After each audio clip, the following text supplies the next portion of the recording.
Hello and welcome to Nice and Blunt. I'm Adam Riancho. Today is Thursday, May 21st, 8:07 p.m. We're a little bit late today, kind of just getting it in while we can. We'll hopefully stick around for multiple drafts, at least two. But without further ado, let us hop in. We're going to do a puppy tonight. That's what we're sticking in. There's not many more opportunities to hop into the puppy. It's almost full. We're cracking 95% any minute now. And who knows what it'll be when I wake up on the West Coast. So got to get in now. $5 entry. Let us hop in. I'm going to give you a 5-second countdown. 4, 3, 2, 1. Let's go. Vámonos. These ones typically fill quickly. The puppies don't linger around too long. And if you are interested in joining us on a live someday soon, maybe you've never played best ball. If you're interested in signing up, I can get you a $50 bonus entry.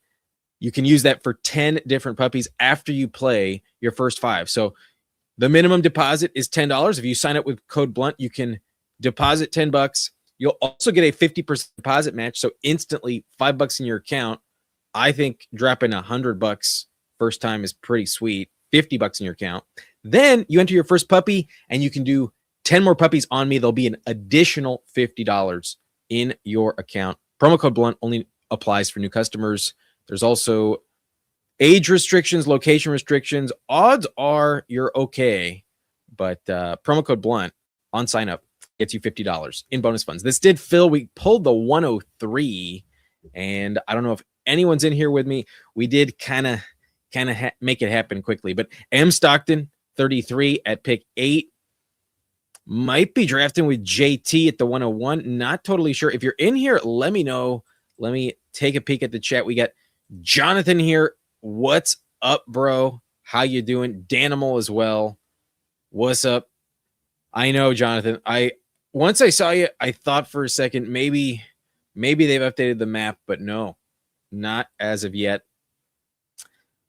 One day, I have faith that one day you'll get it soon.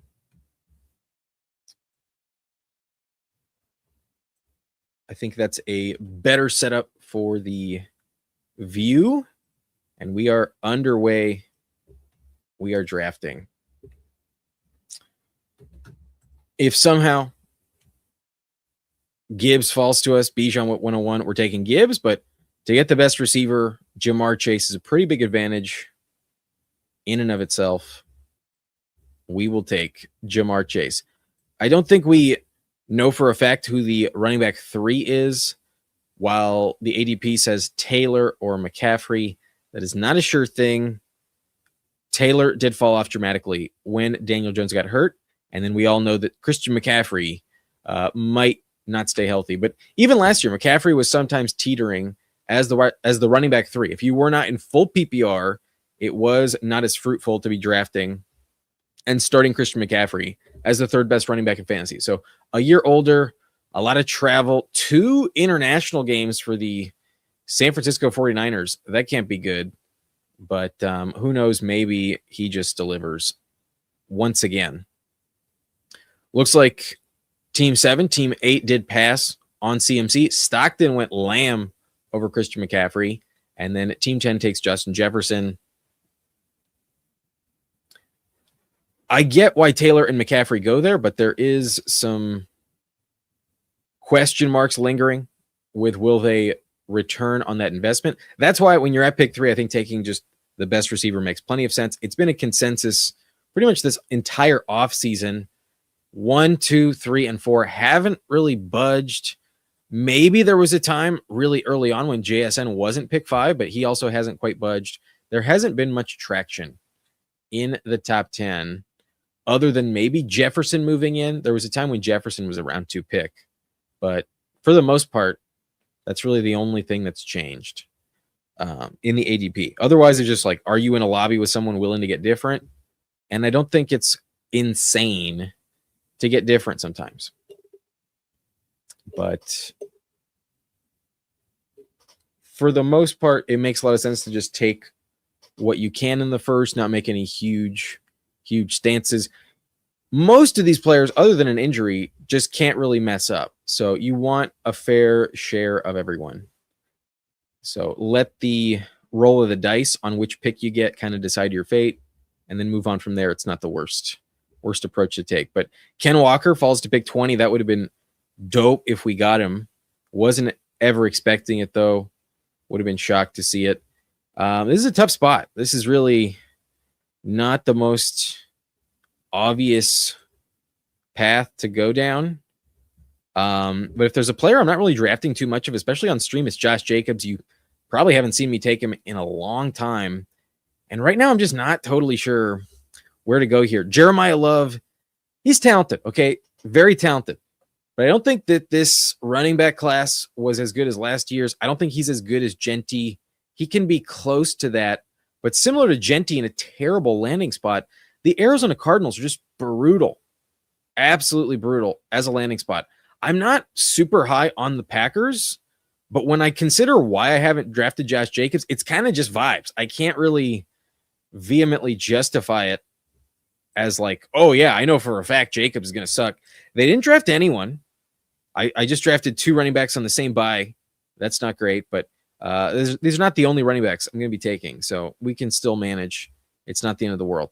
Not ideal, but not the end of the world. But we go Josh Jacobs, Kyren Williams. From a volume standpoint, there's no way Jacobs is really losing touches. Like, who the fuck is taking touches away from Jacobs? Chris Brooks? Maybe you really believe in Marshawn Lloyd, but like, damn. The arguments against Jacobs are kind of just against the Packers. Like, just not believing that the Packers are going to be as good, which that's a fair argument. I looked over their schedule. I have a hard time finding 10 wins for the Green Bay Packers. So I think being at pick 3 in the second round right now is actually pretty tough. And had I taken George Pickens or a receiver there, I'm not convinced that I would have been structurally doing myself a favor. There's a lot of tough options later on at running back coming up, and I don't really want to fall behind at that position. I have the best receiver in the game, and maybe Pickens is a great selection, but who knows? Maybe the number 2 wideout on Dallas just doesn't quite deliver this year. Dak hasn't delivered back-to-back seasons in a minute. If he goes down, we are fucked. And that's not the worst bet to make for Dak to miss time. But I just think grabbing 2 running backs there that I know are getting the ball in good offense is going to be utilized on the goal line. I don't think that's a mistake. And maybe Neighbors fucking crushes. Maybe Rashi fucking crushes. Maybe McBride is really that good. But I don't really like those picks right now. So let's just go RB at the 2-3 turn, starting with Jamar Chase. I'm not upset with the first 3 rounds. I think I've passed. I may not have passed with flying colors, but I don't think I've failed the first 3 rounds. What's up, Bryce Long? In my redraft league, I'm on the clock round 7. Quarterbacks are falling. Would you go JD5 or Burrow, or go wide receiver like BTJ? My wide receivers are Ladd and Burden. If quarterbacks are falling, you're already in round 7. JD5 and Burrow are still there. It's not a bad click, but I'm kind of wondering who you could push and get coming to you back around. If you are in the early 7th round, then I think I'd just take JD5 because you don't have to stack him up. I'm not like in love with the Commanders this year, but I do think that sounds like great premier value. So that does sound pretty legit. Let me make this click and get right back to you. I'm going to go Waddle today. I haven't been taking too much Waddle, but I trust in Sean Payton. And then the true upside for Waddle is tremendous. So I think a lot of receivers in this range are relatively flat, and I have been getting sniped on guys like Waddle in a minute. I think just locking him up here and just moving on, securing a lot of volume, and I think what could be a very fruitful position for him. I think I might have been not taking Waddle enough. So I'll take him here today. I think it's fine. He also plays... Oh, no, the Texans play the Packers For a minute, I thought maybe he played the Packers, but Loveland circles back in the 5th. We could go Travion. We could go Swift. That's not bad, but kind of been wanting to take more Colston Loveland. I do think these are excellent picks, though. Let's go Swift. I'm not going to regret getting ahead at running back. And that was kind of the motivation by taking Jacobs and Kyron. This is a kind of a tough position. We got the wide receiver 1 overall. Let's lean into that strength. Our wide receivers 3 and 4 maybe don't need to be like the most elite options we could find. But back to your question, Bryce Long, you also have Christian Watson available. If you are, let's say, pick 3 like I am, and you are drafting in the 7th at pick 75, you have a long turn to wait. You got pick 94 in theory coming back around. You might be really disappointed with the quarterback value at the end of the 8th round. And for that reason, I think I would take a quarterback. However, if you are in the late 7th round, let's say you've already passed pick 80, and for whatever reason, JD5 is still on the board, so is Burrow. Maybe you're in a 10-team league. That would make more sense. If you're in the late 7th, I think I would push quarterback, because even if you get Justin Herbert in the 8th, I think you're in excellent shape. And by the sound of it, it seems like not only JD5 and Burrow, but maybe even guys like Drake May, maybe even Caleb Williams with Burden. But if you have Ladd, getting Justin Herbert's not bad. And then if you have BTJ, it's also not the end of the world to pair him up with Trevor Lawrence. So I think if the room is really ignoring the position, maybe read the vibe. And I think it kind of depends on which side of the board you're on. If you're in the late 7th round, I say take the receiver. You might not get a caliber wideout like that coming back, and you don't have like the most elite depth so far with Ladd and Burden. But if you're in the early 7th round, have 20 picks to wait, then I think we should go quarterback. With the rushing value, you don't need to stack JD5, so I think he makes a little more sense. You are the 7.2 early 12-team league, May, Lamar, Allen, and gone.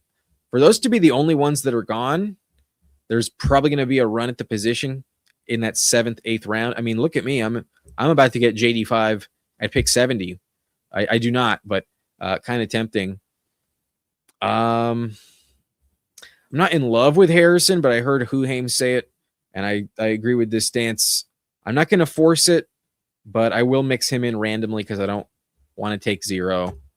I'll take Harrison at pick 70. Not in love with it, but if there's one that might be the best value, we're drafting Cardinals fucking early, like we got 2 of them in the 3rd round, essentially, sometimes the 2nd. And then we got Marvin Harrison in the 6th, Michael Wilson. I've seen him fall to the 8th, but Harrison, his rookie year, was being drafted in the 2nd round. That speaks to his true upside, but we don't really get a gift coming back. That's kind of a bummer. Not the best situation. I'll go Parker Washington, though. Trevor Lawrence loves throwing to the part of the field that Parker Washington occupies. He just doesn't really know how to utilize Brian Thomas the proper way. He will be forced to. I still believe that BTJ will outscore Parker Washington. I got a bet with Jiri going for that. There's quite a lot on the line. There's actually $100 worth of entries on the line for that. But I don't think Parker Washington's going to be significantly behind him, and I think he's going at a fair price. Unless we're just really wrong about Jacoby Myers or Travis Hunter. There's a world where they suck, but I do think Parker Washington and his chemistry is one that I don't think will go away ultimately in Jacksonville. So Bryce, final thoughts on your question. I think I'm going to go quarterback there, and then I think you should take your preference.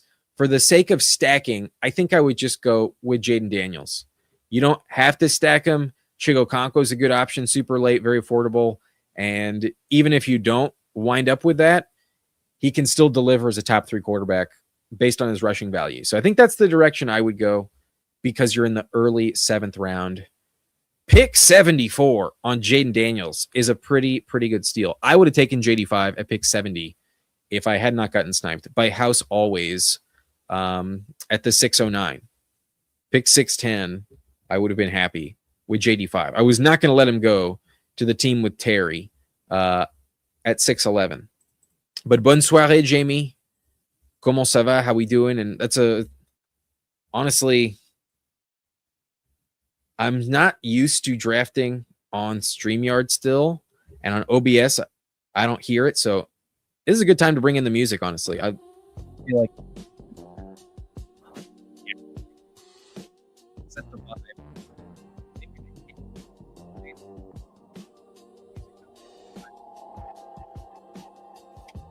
Let's do it before this next pick.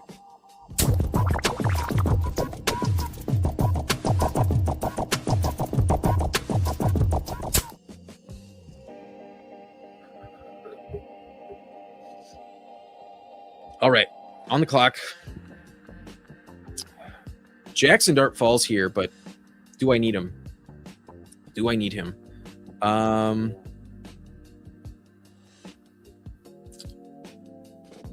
Not really. I think I'm going to take him, though. It's kind of tough to navigate some of the quarterback prices. To expect a good quarterback still on the board at pick 118 is pretty naive. Sometimes you get lucky, but it's pretty naive to just assume that that's a lock. So I will take Jackson Dart in a little nice falling value. Captain Spock saying QJ, the best value in the draft. I have a lot of QJ. I do. I like him here, but I think I'm just going to pair Bo Nix with Jalen Waddle. I think that's just what I'm going to do. I'm going to be drafting a shit ton of teams. I'm going to have more opportunities to take Quentin Johnston. I have drafted Justin Herbert at like a 30% rate in Best Ball Mania, at least that time period, in the puppy, since the NFL draft, since all these tournaments have dropped since the end of April. I have drafted Justin Herbert at a 30% rate. So you can imagine I'm pretty overweight on all the Chargers. Quentin Johnston, I've been trying to pair with him quite often. So today we go with Jalen Waddle. We go with the Denver Broncos. And it's not that I think you're off base here, Captain Spock. Sorry to disappoint. I just don't think I'm going to take him on this team. Not today. But music, I can't handle a dab. I'm gonna be real with you. We're never gonna do dabs on the channel. We might take a bong rip here and there, but typically I'm a pipe smoker. I'll use the pipe. That's the preference. And honestly, I should probably buy a new pipe coming up. I think it's time to swap out what I got going for a fresh one. Bayou's in here. Hey. How we doing? How we doing, brother? What is good? Blunt says game tight. Do you take Rice much? I can't click his name. No, I think I want him in the 4th, and it seems like the market's not quite going to adjust. So I've never really taken much Rice. There have been moments on some streams where you'll see me take him just to say fuck it. You can't be a full fade. I think a player that going that early with that much upside can't be a full fade.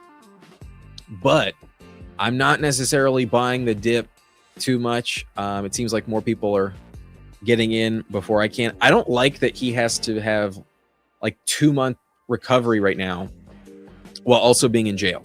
I don't think he planned it that way. I don't think you want to be recovering from surgery and then also have to do it from a jail cell. So maybe I should cut him some slack. We ultimately have the ganja in common. Maybe that's a reason to actually not fade Rashee Rice. But I just don't really like him. I don't think you have to win with him. And given the vibes, I think it's bad karma right now. So I'm not really forcing it. Baker's available here. Backstack central. But I think receivers a little more coveted sometimes. I'm gonna go Wandale. I still kind of believe in his volume incoming. They got Carnell Tate. Can't be the best case scenario for him, but I still trust the veteran in the Brian Dable system to really occupy that wide receiver 2 role. Got no fear in Calvin Ridley. Got no feel in Kamari DK, Elik Yamanor for this. I think Wandale plays a pretty specific role, and I don't think it's going to go away. So I think Cam Ward will take a leap this year, and it's not just because. Damn. I didn't really want to do this, but if you're going to leave it to me, fuck it. We ride with Baker Mayfield at pick 123. I felt kind of bad passing at 118, but for him to come back at 123, it's not a huge difference, 5 picks, but damn, the value, undoubtedly one of the best prices at quarterback in this lobby. Shit. The Godwin drafter passed. They had Bucky and Godwin, only Caleb, and they fucking passed for Casey Concepcion. That's odd. I would not have done that. What about the Igbuka drafter? Where was the Igbuka drafter? He passed with Lamar and Tyler Shuck. He went Kenny G, Gainwell as RB4. I do think Gainwell's a good click. He did have Olave with Shuck, so it made sense, understandable, but a little shocking. Baker fell another round past like what's kind of the cutoff point on where he goes now. Got a good price on Baker. You got to take it when it's offered to you. Smashing that like button. Thank you, Game Type. Appreciate it. What's up, Huhames? How we doing? We're going to be joining Huhames on his drafting marathon. He's coming up on 600 subscribers. Make sure you subscribe to Huhames. You want to get in before he hits 1K. He will hit 1K. I assure you that. I think before the season for sure. I don't want to jinx it. I trust Huhames to deliver a channel that deserves your attention. If you haven't subscribed already, friend of the channel, great subscription over there with Huhames. How do you feel about Josh Downs versus Pittman versus Pearsall? I've been taking mostly Pittman. I think Pittman has the highest floor. Josh Downs is pretty good, but touchdowns sometimes evade him. And then Pearsall could be the highest upside play of them all, but struggles to stay healthy. Pearsall, I kind of only want stacked up. Downs isn't my favorite stacking partner with Daniel Jones, who also has some injury risk.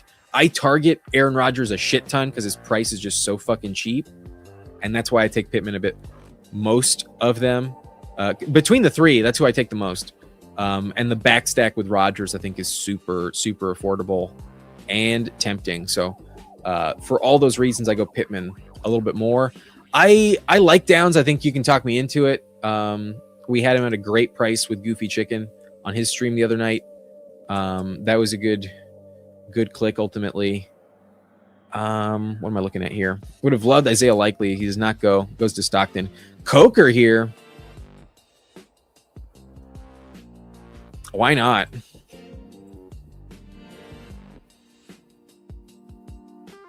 So far, my only stack is Jalen Waddle. That's not great.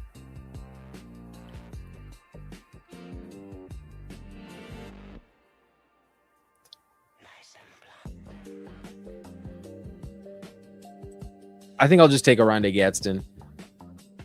But damn, this team is not very well correlated. I'll tell you that. Kind of tough. Maybe I should have just taken Malik Neighbors instead of Kyron or something like that. But I would not have assumed that the team with Neighbors would pass on Jackson Dart. We would get him at 94. Nor would I have assumed getting Baker Mayfield at 123. Now, maybe I should have just taken Jalen McMillan, but I think there's an argument to be made on if Jalen McMillan is actually worth his price. I was hearing Steve-O speak, but might still be live at the moment with Sister Meg over on Fanspeak. Shout out Fanspeak. Jalen McMillan might not be worth as much as Ted Hurst. Might be a bad click when you really think about it, because it's pretty crowded. It is pretty fucking crowded in Tampa.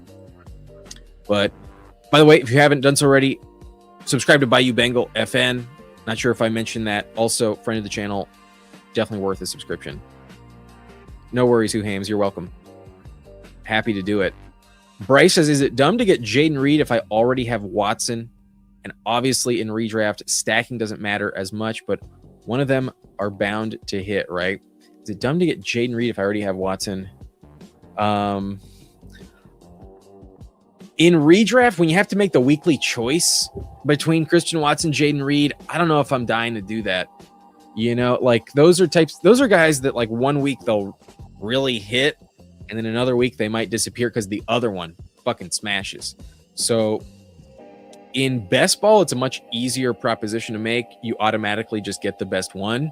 But when you're left to your own choices, it's very frustrating to have that experience for 4 months straight and feel confident you can get it right, you know, all the time. So I don't think I would love to do it. If you get a really nice price on Jaden Reed, probably not worth passing. However, I don't think it's the end of the world if you opt for another receiver in that range. There's a lot of good wideouts in that range typically. So I like Jaden Reed.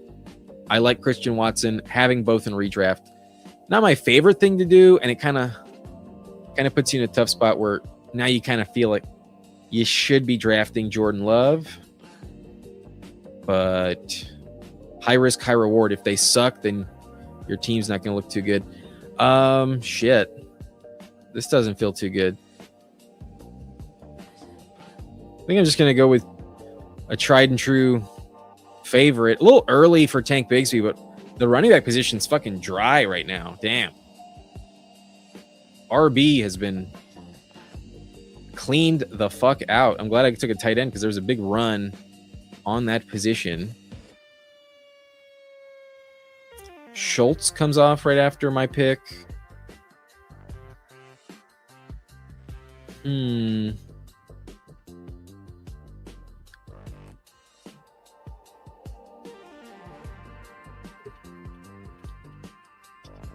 This might be early, but I'm just going to take him here. I don't know what's really going on. And he's a name that's been moving up the board. So I don't feel guaranteed to get him coming back. I didn't take the Jalen McMillan stack. So the argument against McMillan is because Ted Hurst might be still in his job and really, really deliver. Ted Hurst, 3rd round pick, just like Jalen McMillan. And he hasn't broken his neck in the last year. You know, Jalen McMillan still had a brutal neck injury. That's not the most exciting thing to bet on in terms of recovering from and just being perfectly back to normal. Weird vibes in Tampa. So a lot of receivers there, good talent. It's never an organization that misses on the position. Like, they always draft an elite receiver. Like, Jalen McMillan wasn't quite expected to be as good as he was. He hit. Egbuka, some people said, was a bit of a reach. People weren't quite understanding why they took him. They knew that they'd probably end up moving off of Evans most likely. Godwin was banged up, so that looked like a really smart pick in hindsight. Godwin crushed. Evans crushed. Even Tez Johnson looks pretty freaking solid. So I trust the Bucs to draft a good wide receiver talent. I kind of like Ted Hurst coming out of college. The only thing that was odd was why he didn't transfer to a better school, given the NIL situation. But he played really well. 2 seasons with over 1,000 yards at, I believe, Western Georgia. He played in Georgia, but not for Georgia. Western Georgia. And I trust Tampa Bay.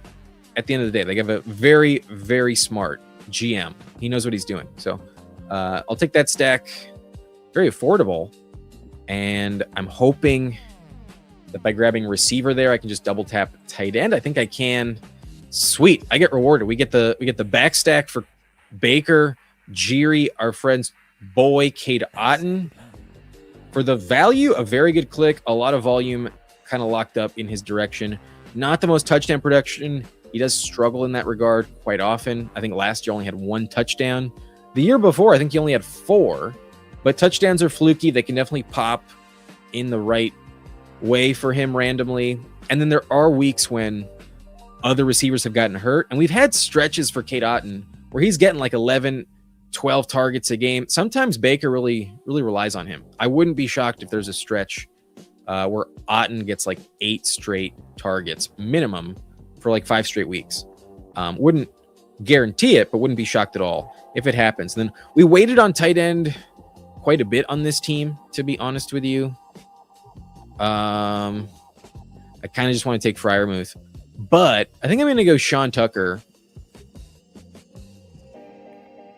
because running back, I think, needs it. I think our running back room is okay, but another Buccaneer. We go with 3 straight Bucks, last 3 picks. Right now, some weird vibes with Bucky Irving. His recovery timeline kind of weird. Last year, it was weird. Sean Tucker and Kenneth Gainwell feel like more valuable clicks in that backfield. I'm not against taking the third RB, really ever, in an ambiguous backfield with weird vibes with the RB1. Who Hames says, I think late third Rice is worth it in the puppy only because of it being 93% full and having unique teams. That's a very fair point, Who Hames. In the contest that's about to close, that's been open since Rice has been clearly a second-round pick, you're probably not going to get him on too many other builds on the right side of the board. So maybe once we hit pick 30, like M. Stockton does, take him at 32. Yeah, maybe that's the move. Stockton also gets the bring back between Hampton and Rice in week 17. I would play the clip, but you know what sucks? I actually got demonetized yesterday for those clips.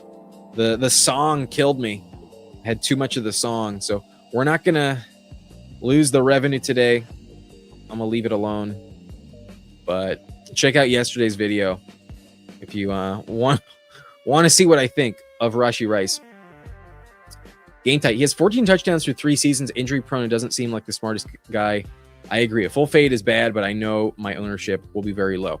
Yeah, I'm still not dying to take it, even if it feels appropriate later on and like probably worth the risk. It never feels like a great choice. I'll say that. Jamie. Thank you, Jamie. Be like, everyone should be a little more like Jamie. They should subscribe to Who Hames. Oh, it's not a question of if, it's just a question of when. It's a question of when the community wakes up. I'm currently writing a Downs versus Pollard rap battle. That's great, Jamie. I would never think to do that. I'm not a rapper, but I know you're a lyricist. Let us know when that's ready. Spock, live long and prosper. I can't do that. I don't have the... I can't do it. Lloyd goes. We're going to go with tight end here. And the reason I didn't take Freiermuth in the last one is because for Goofy Chicken, shout out Goofy, we're going Theo Johnson with the bet against Isaiah Likely a little bit. I'm sure our boy GAB for life not going to love that. We are typically Likely fans, but there's weird enough vibes with Neighbors right now. There's not enough talent at receiver beyond him. I see the trends in the NFL. I've seen Likely struggle to be the only tight end that they use. I think they're going to run some sets with Theo Johnson as well. And he has developed a good chemistry with Jackson Dart. Likely has been a little injury prone at times. Could come off the field. And even if he doesn't, I do think Theo Johnson might deliver some touchdowns at opportune times. So not the safest bet. Taking Freiermuth would have been a really, really good play. But I'm also not convinced that there's a running back after Sean Tucker that's more valuable than Sean Tucker. So we just get another buck. Makes fair sense. Maybe there's a huge Sean Tucker spike week in a week where Baker doesn't deliver, or have to lean on one of these other quarterbacks, perhaps. Maybe Bo Nix is the guy that we really need that week. And maybe it's because Baker doesn't do anything and Sean Tucker is crushing. So maybe, just maybe. But I do like Sean Tucker as a late flyer at running back. I do think he's valuable, super late. But I'm really glad I took Swift as RB3. It gave me the luxury of ignoring running back for such a long time and getting away with it. Bigsby as RB4 isn't the best, but when Swift is your third, I think you can get away with it. As long as Kyron stays healthy, I don't think he loses his job. Same with Jacobs. So volume pretty locked in. Jacobs is good on the goal line. So is Kyron. And then Swift. I heard through the grapevine, Swift might be mispriced where he's actually worth a 3rd round pick. Seems like ETR is extremely high on him. And everyone I seem to talk about him never has a problem with taking Swift in the 5th. Swift is always just like, oh, do you feel like you're behind? Just take Swift and you're never going to feel like it was a bad choice. I did kind of push quarterback. We didn't get the best stacks possible, like Dart with Theo Johnson. Maybe not ideal, but he runs the ball enough. It doesn't really matter that much. It's not the end of the world. It's just a good price, good value.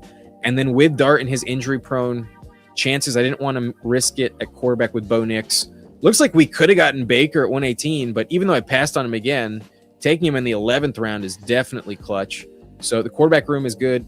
Dart, Bo Nix, and Baker. Running back Jacobs, Kyron, Swift, Bigsby, and Sean Tucker. Gets the job done, and we got 5. We checked the box there. And then receivers pretty strong. We got Jamar, the elite of the elite. Waddle stacked up, hoping he carries us. Harrison might finally break out. His dad had a great year 3 season, but I think it's just all about quarterback with Harrison. Watch Harrison play with Arch Manning next year and fucking crush. Watch Marvin Harrison had the exact same career trajectory as his dad, where the first 3 seasons, not the best. And then once he gets a Manning throwing him the ball, he is all pro. That might happen. Harrison in his contract season next year, I think will be elite. I'm not convinced that he's worth this price in year 3, given the quarterback situation. Parker Washington might be great, might be terrible. We'll find out, but probably worth it. I think worth it. I think he's a good option. And then Wandale, maybe not the best option possible, but I didn't end up needing the Cam Ward draft pick. I wasn't going to get him. He went 139. So just the volume carries me over the line. Coker at a very nice price, 142. Feels really solid. And our last receiver was Ted Hurst. Yeah, the receiver room is really good on this team. And then tight end is Gadsden, Otten, and Theo Johnson. Not the best, but not the worst. Not bad. Not bad team there. We were in with Stockton. Stockton has a 2.673, had pick 8. He went Burrow and Dak Prescott, Hampton, my nun guy, Chris Rodriguez, Tyrone Tracy, Emmett Johnson, Justice Hill. Pretty fair, but RB2 is questionable. If Tyrone Tracy delivers, then you're in business. But a little reliant on Tyrone Tracy there. Very reliant on Kyle Manungai. But the anchor Hampton, I don't mind it. And given that context, the other positions should be good. But CeeDee Lamb, Rashi, Higgins is the 3rd. That's really nice. Carnell Tate, Jalen Naylor, McMillan at 161. His lobby did fade McMillan. Zachariah Branch, wide receiver 7. Not a bad option. If Naylor is a really good pick, then I might be screwed. I've barely taken Naylor myself, but I'm not convinced that they don't bring in another wideout above him. He could still be really good, even if they bring in Diggs, hypothetically. But Bowers poses a problem. Kyle Pitts, Likely, and Gesicki. I wish you hadn't sniped me on Likely, but past ADP, I don't blame you. Very high upside play. Pretty good tight end room. And then Gesicki with Burrow. Makes sense. Yeah, good luck at running back, but everything else is pretty fucking good. Not bad, Stockton. Not bad at all. All right, let me catch up with the chat. We are going to draft another puppy. I will give you a countdown, I promise. So if you want to draft with me, you can get it set up. I'll give you a little speed run through the comment section, and then we will hop in for draft number 2. Captain Spock, gonna check out Who Hames channel. Highly recommend. Did fantasy on radio for 5 years. I like to check out YouTube fantasy creators. Dope, Spock. Where were you doing radio? Would love to know. That sounds like a fun experience. JD5 is goated. Says A through F. What would you grade the entire Commanders offense? For like NFL purposes or for like fantasy purposes?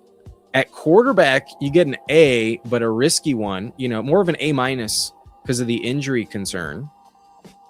At running back, I would say you get like a C. You barely get a passing grade at running back. It's not the best option. Receiver, we have like a B plus with Terry, and then the rest is like arguably a D minus. You know, like receiver's fucking brutal there. Beyond Terry McLaurin. And then it's not like tight end is really that good either. You know, like Chig is fine. Chig's a passing, you know, Chig is like a B minus tight end, maybe C plus. And then they lose Cliff Kingsbury. You know, offensive coordinator, not great. They lost Tyler Biotish, their center. He was ranked top 11 according to PFF. They didn't have many draft picks. I'm a little worried about the Commanders. You know, like when you really start to think about it, it's not that compelling. I would say overall, you know, the quarterback goes a long way. For that reason, I'll give him like a B minus. Collectively, I think I'll give him like a B minus. But it all goes with Terry. If Terry goes down again, they are fucked. I like Antonio Williams, but he's a rookie, unproven. Would love to assume he breaks out, but that's a big if. You know, that's just not a guarantee. So at the moment, a lot unproven beyond Terry and Chigo Okonkwo. C-Rod was not worth that pick. Whoever picked him as a Commanders fan. He's moving to a much better offense, though. And Liam Cohen knows how to use him, likes to employ multiple backs on the goal line. I think C-Rod has value where he goes. That's my take.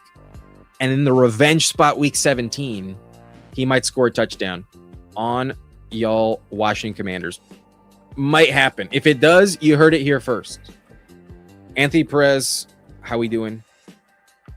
Hey, in every type of league and redraft, I've seen Rice still go in the third before Higgins, Olave, and London. It seems like he's not falling to the fourth. It seems like that's the cutoff point. So if that's what it requires, and I have like pick 10 and he's there, what would that be? Pick 34? Fine, I'll take him, but I'm not going to love it. I got to head out, brother, says Bayou. No worries. I know you're on Central Time. Hope you have a good night, and we'll see you another time. On the West Coast, I never blame y'all if you have to dip early, but I'll take Drake over Rice every time. Yeah, Drake London, I would do that. But Drake London is never in the third.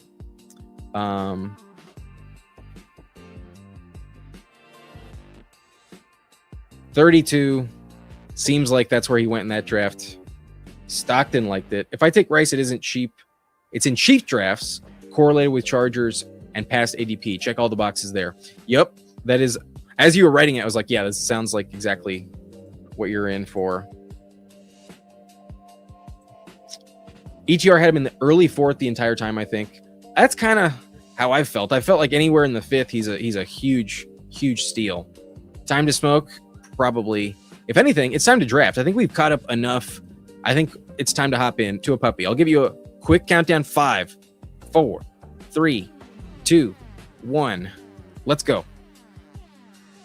10 spots left. I'm going to grab some water. I need some water. I'll be right back. I'll be right back shortly.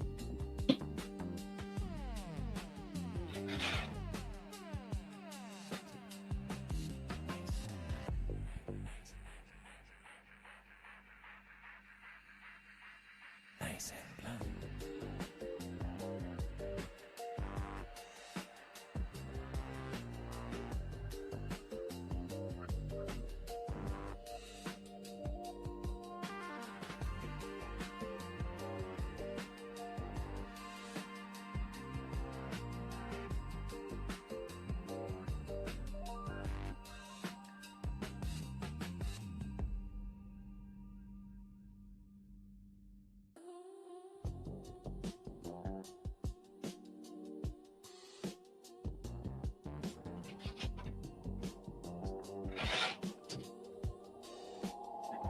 All right, we get pick 11. Maybe we get lucky and we do get Rashee Rice at pick 35.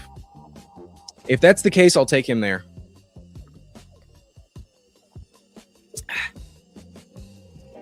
This is my R2D2 mug.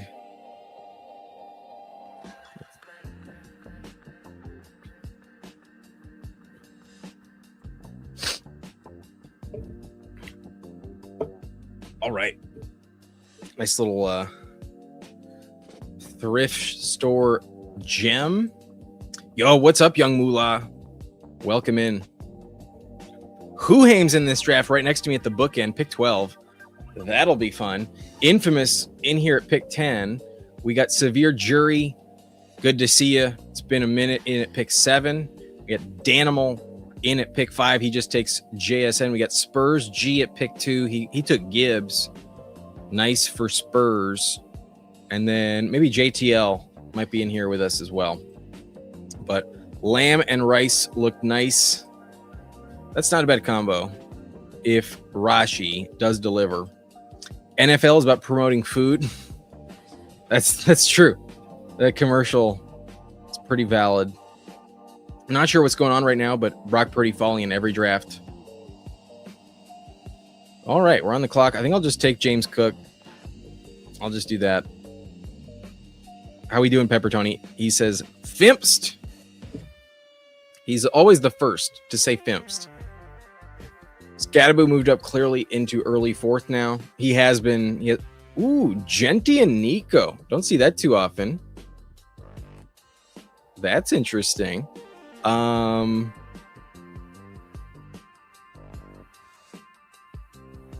only running back I can't really pair with James Cook used to be my favorite to pair with James Cook. What sucks is in the pre-draft contest, I got a shit ton of James Cook and Hampton teams, and they got the same week 7 bye, and it's possible I have them with like Josh Allen and Justin Herbert too. It's possible I got fucked by the week 7 bye. Damn. I hope that doesn't happen too often. Superflex next for the real fans. Let's see. Let's check the likes. Where are we at on the likes? Haven't even checked it once. We are at 16 likes, 29 watching. Can we get up to 25 likes? I want to ask for 30, but given there's only 29 viewers, not sure if that'll happen. If we can get up to 25 likes, that's 9 people. We'll do a third. How about that? That's not that many. That's an achievable like goal. If we can hit 30, that'd be even better. Wouldn't be shocked if there's enough people in here that haven't liked it yet to send it over 30. But I'll say 25. A $3 Superflex can definitely fit that in. Acevedo is in at 10. Infamous. Always happy to have you. Danimal, happy to have Who in here. Yeah, Who doesn't always draft on other people's streams. So appreciate you today. Don't box us out. Wouldn't be shocked if it happened. He boxed us out on receiver there. He forced you to pull up Nico, but had he not taken Lamb, I was taking Lamb. You were not getting Lamb, Whohames. No fucking chance. Let's go. Are you in here? BC Rock? Are you Barry? Pardon me. Oh, just for the mug. Anthony is Spurs. Right. That's who Anthony is.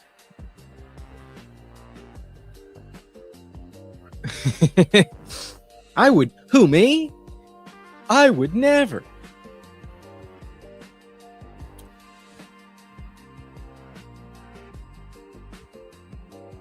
All right. We don't take Saquon too often. Probably worth grabbing him every now and then. Kyron goes. I would have been okay with Kyron, but pretty okay with T. Higgins. There's not many red flags other than injury. It's a good offense to invest in. We'll go T. Higgins. Not in love with his matchup week 17, but we all know that Jamar Chase takes a lot of attention away from him. So I think the Jesse Minter Ravens defense is going to be pretty good this year. But, Scatabo goes to Whohames. Maybe should have seen that coming. But I already have 2 anchor running backs. Not the end of the world. Fuck it. Let's go for the bring back.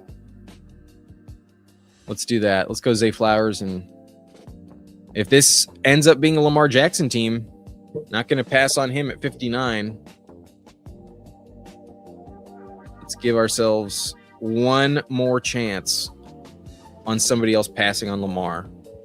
If nobody else has Zay Flowers, it's just a little bit more likely he gets back to you. Just a little bit. Not a guarantee, though, but I've seen it happen more and more. It's odd, but Lamar just keeps falling. So, is the consensus that Rice is not going to get suspended? You know, it wouldn't shock me if nothing happens. I really wouldn't be shocked. There's some people saying he could get suspended 10 weeks. I don't see it. For weed? Come on. I doubt it. Okay, BC Rock is Barry. And you take Rashi at pick 27. You go Jamar, AJ Brown, Rashi, and you go David Montgomery, pick 46. Assuming there is no suspension, that's a very strong wide receiver room you're building. Let's see how you land the plane, because running back is about to dry up. I would assume you're taking another RB here. But Swift off the board, that's a good option. Unavailable now. It's tough to get a good one coming all the way back. So Jadarian Price, Bishal Tootin might be staring down the barrel at you. We'll see. Goes Jadarian. Fair click. Don't make me take Will Levis in the third. Yo, Travion made it to 52? I didn't realize Travion was on the board for you. I'm a little shocked you didn't go Travion. But Travion does have the red flag of having the first backup drafted behind him. When you look at the ADP, the first RB2 off the board is the Patriots running back 2. But I'm not going to get Lamar on this team. The Derrick Henry drafter takes him at 56. Pretty fair. That's already too cheap for Lamar. Instead of 59. Sometimes it happens, but not today. Young Mulat missed the cut. Unfortunately, got into an adjacent late night Thursday is underrated. Well, thanks for trying, Young Mulat. Maybe we'll have to get you back on the channel just so we can guarantee we're drafting together. If anyone hasn't subscribed, I think I mentioned it, but just in case I forgot, subscribe to Young Mulat, GAB for life on YouTube here. I think I'm going Roma Dunze. Sorry, who I know you've been trying to get more Rome, but he's not going to make it to pick 60. I'll just take Rome.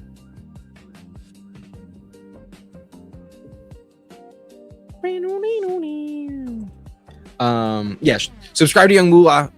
Really fun drafter over there. Sharp teams.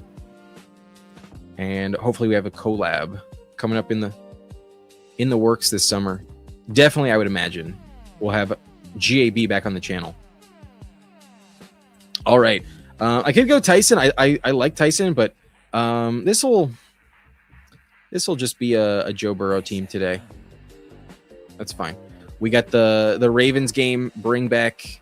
I'm not going to pull up Caleb Williams this high. Don't expect Caleb to make it back. We already missed out on Lamar, so not many stacking partners for this roster so far. It was either Burrow or Caleb there, and for the sake of ADP, it made much more sense to take Burrow. So give me Joe Burrow. Not going to be upset with that. Most of my Burrow teams are with T. Higgins.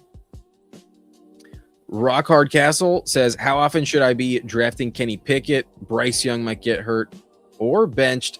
I am not drafting Kenny Pickett. Kenny Pickett, even if he gets the opportunity, is not a player I want to rely on. Good evening, Mr. Blunt, says Ever in Flux. Thank you for hopping in. Appreciate you saluting our evening. Good evening to you as well, whether it's still Thursday or maybe you're on the East Coast. We just went over midnight, and I'm going to pack a bowl for you, Mr. Influx. Mr.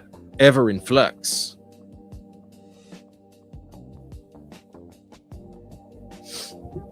Who Hames with that Nico Collins Genty combo says the contest almost filled. I'll do some unique pairings. That's definitely worth a strategy every now and then. You know what was awesome the other day? I think I was off the stream.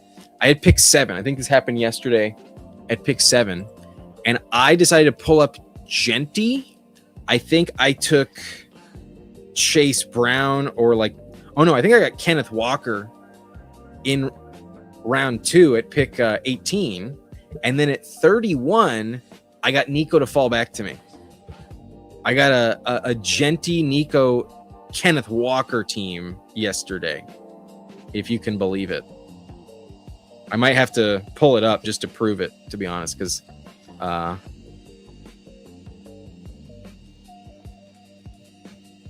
if I'm gonna try to make you jealous, probably gotta actually deliver on that. Pretty sure it was in a puppy. Yeah, here we go. Let me share this tab instead. All right, I had pick 7 here. I go Genty at pick 7, Ken Walker at pick 18, and I got Nico at pick 31. I was really happy about that. And then Ted McMillan at 42. That team was fun.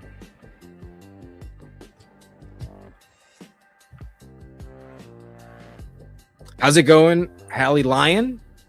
Appreciate you popping in. Hope you're having a good evening. I'm doing great. I'm doing well. Now that I got my water, I'm doing much better. What's good, Disbanded Brotherhood? Good evening. Hit the like, you ingrates. Thanks, Pepper Tony. Honestly, maybe I should make Pepper Tony a moderator for this comment.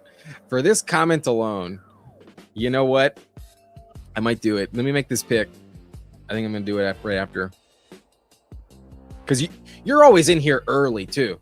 You're in here consistently, man. If anyone, I think, has recently earned a moderator bump, it'd be Pepper Tony and probably Who Hames. Would have liked Tucker Craft there, but I'll settle for Jaden Reed. I'm not too upset with that.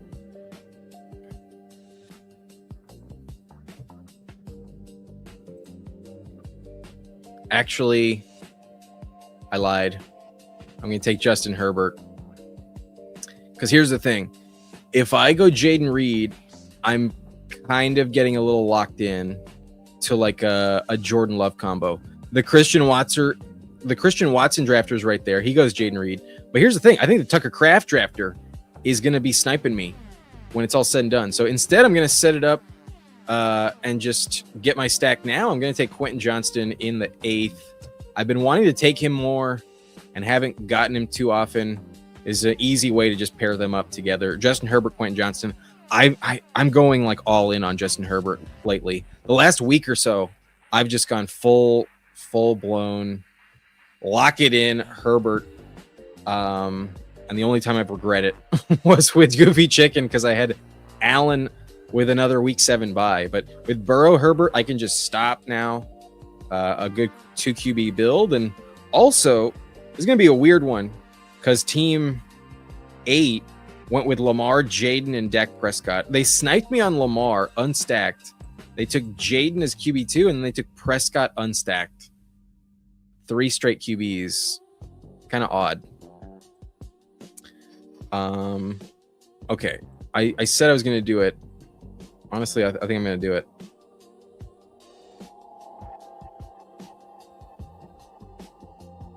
We're making Pepper Tony a mod along with Who Hames. Thank y'all.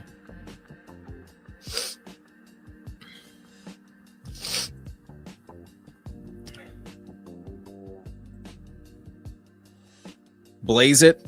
Yeah, let me get this weed in the pipe, actually.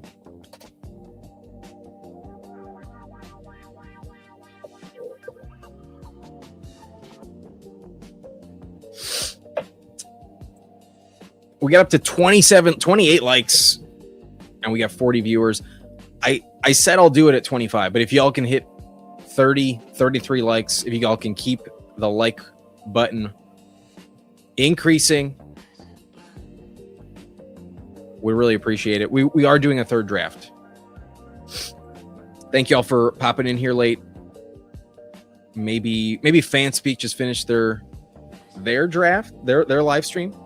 Maybe they're still rolling, but perhaps I think that's the only channel I kind of noticed was live at this point.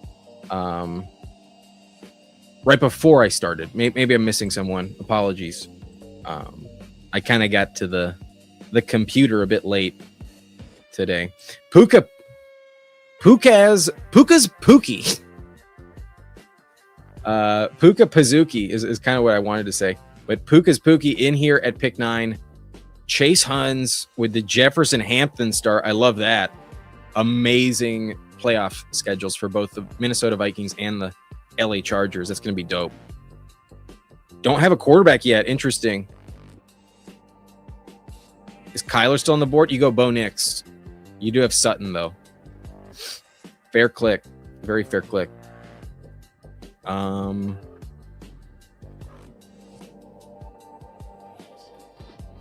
Jordan Love does get sniped, so it was never destined to be. I'm gonna go Matthew Golden.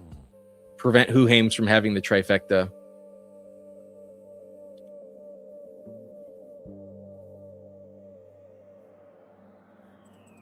Yeah, not today. not. I could see that coming a mile away. The craft drafter was not going to let that happen. You go Blake Corum instead. Are you taking a QB2? Is my question. Are you? Pepper Tony says QJ Stonks through the roof. Do I snipe Kyler is the question. Do I just take Kyler? I don't think I can really afford to.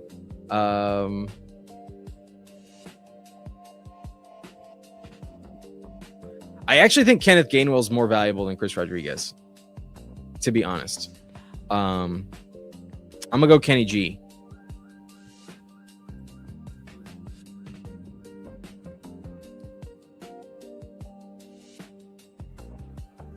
All right, I'm going to try to speed through this. Game Tight says Superflex. Yes. Yeah, 81 of my big boards were streamed. I try and get some non-stream rooms most of the time. Yeah, the last 2 nights, I've been drafting a bunch of puppies off stream just because, like, I don't have that many, and I need to get some lobbies in where I can just do whatever the fuck I want and not get sniped and not have to entertain people and overthink it. Or allow myself to overthink it. If anything, sometimes I underthink it while I'm live.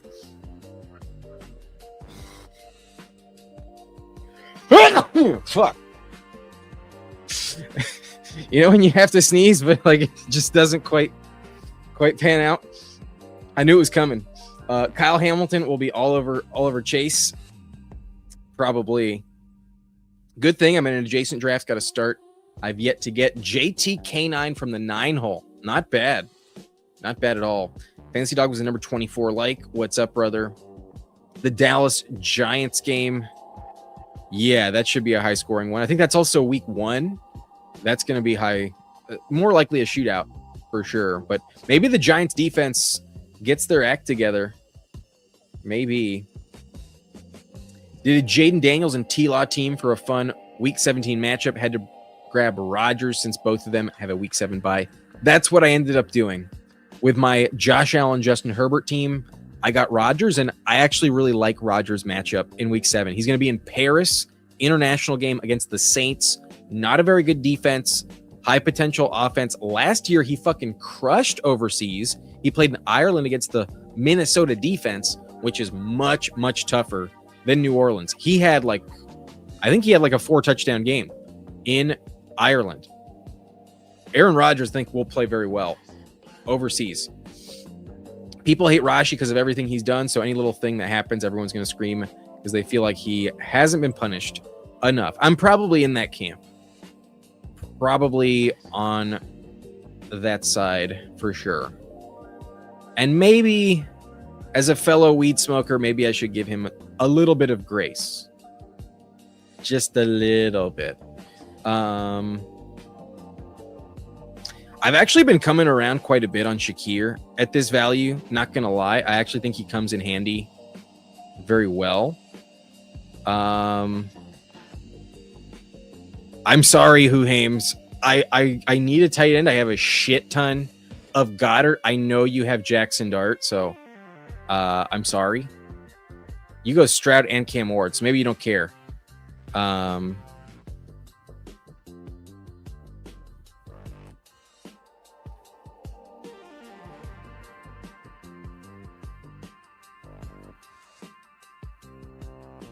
No, I'll take Shakir. I'll take Khalil Shakir. He's a bit of a floor play. However, this price has gotten a little disrespectful. It's the Bills receiver too. It's still the Bills offense, you know, like maybe he just never offers you more than like 9 points from week to week, but this late, wide receiver 53 off the board. I think he's worth that price. I think he's worth it in the 12th round. I can't think of a reason not to take him. Because, like, legitimately, if you were in redraft and you just wanted to bank someone in your lineup, I rank him in the top 30 kind of consistently for that reason. It's not the best play every week, but it's a consistent flex option. And he's worth much more than wide receiver 55 in total points. Now, are we going to get the big spikes? It's best ball. That's important. That I'm not sure about. But I'm really coming around on Khalil Shakir this season. I think we're starting to sleep on Shakir a little bit. BC likes Price. He was already suspended for the incident. Yeah, that's fair. He's going to be doing 30 days, which he was also going to have to serve at some point. Yeah, that was also part of the equation. He just forced it to happen now. I don't think the NFL gets involved in this. If they do it might be only 2 games. I wouldn't expect it's more than 4. Like the people that say 10 games, I think sound ludicrous. If the price is right, perfect pun. Integrity protector. Oh, I'm way behind. I actually like the Henry Lamar thing, though. It's not terrible, but there's not much correlation. It's like one or the other. Most they could both pop off, though. Against the Bengals, they can absolutely both pop off week 17. 2 years ago, I took Levis in the first round. Don't queue up players. Holy shit, that's bad. Laugh my ass off. We have all been there. West Coast, Best Coast. Yes, sir. Light it up. I've waited long enough. It's definitely time.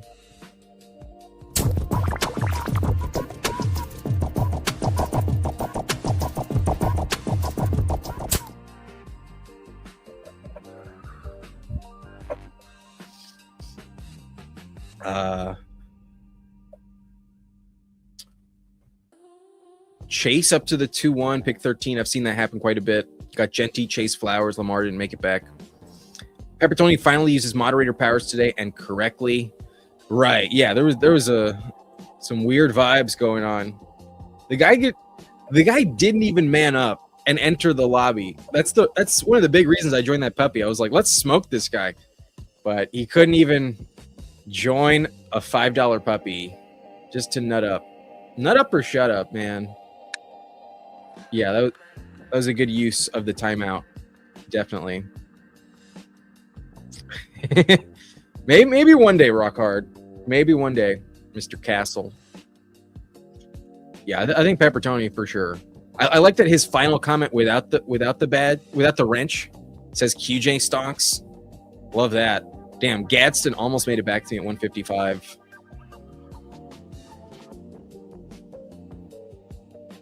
I could go Bryce Young.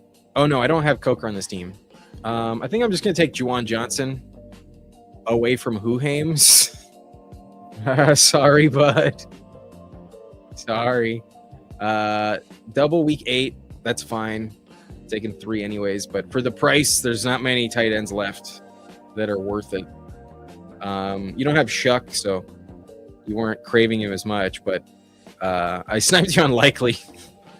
Sorry, bud. Yeah, welcome to the fam. Pick 158. I don't have a Panther, so I don't think it's that critical.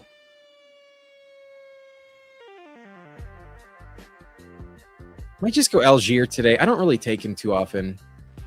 But, like, there was a point in time when we were taking Algier in the 8th round. You know? Like, there was one point when we were convincing ourselves he was that talented to be worth it. They paid him a decent contract, too. And he has shown he can coexist in a joint backfield. So, maybe he's better than we think. Could be a terrible pick, but I have so much Brian Robinson already. His price has never really adjusted, so I'm just like massively overweight at this point. I've kind of gotten tired of taking him all of the time. Taiji, I don't feel convinced is better than Nick Singleton. Wasn't going to pull up Bigsby. He probably circles back anyway.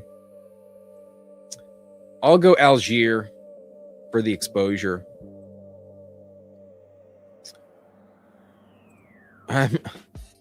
Yeah, love the new mods. Animal moderators assemble.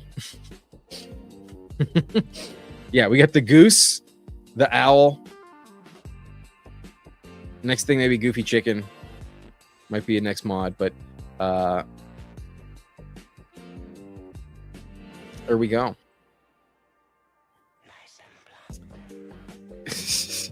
Not a snipe. All right, I'm glad the Isaiah Likely pick was not a snipe. I think that happened when you type this.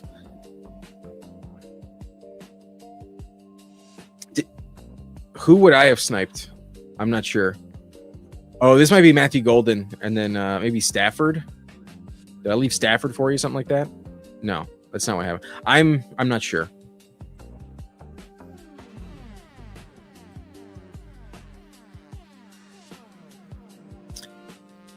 Christian Ramos, I've been loving Gainwell at this price. He does feel like a very valuable asset in round 10, especially with the weird vibes regarding Bucky Irving. Yeah, especially saying the news still having problems with his shoulder. Well said. Shakir going lower than Keon Coleman was last year. Shakir gave you plenty of usable weeks last year. Agree, like his price. Yeah, I think the hate has gone a little too far. A little too far, especially in Buffalo. Probably a good click. I'm not convinced DJ Moore will really bury him that much. Might just go Singleton. Because I do kind of like him, but we're drafting an RB3. He's a rookie. I'd rather get an RB2. I'll go Emmett Johnson. Now, Walker has more job security than Pollard and Taiji do, but Singleton has to beat an extra player for the job.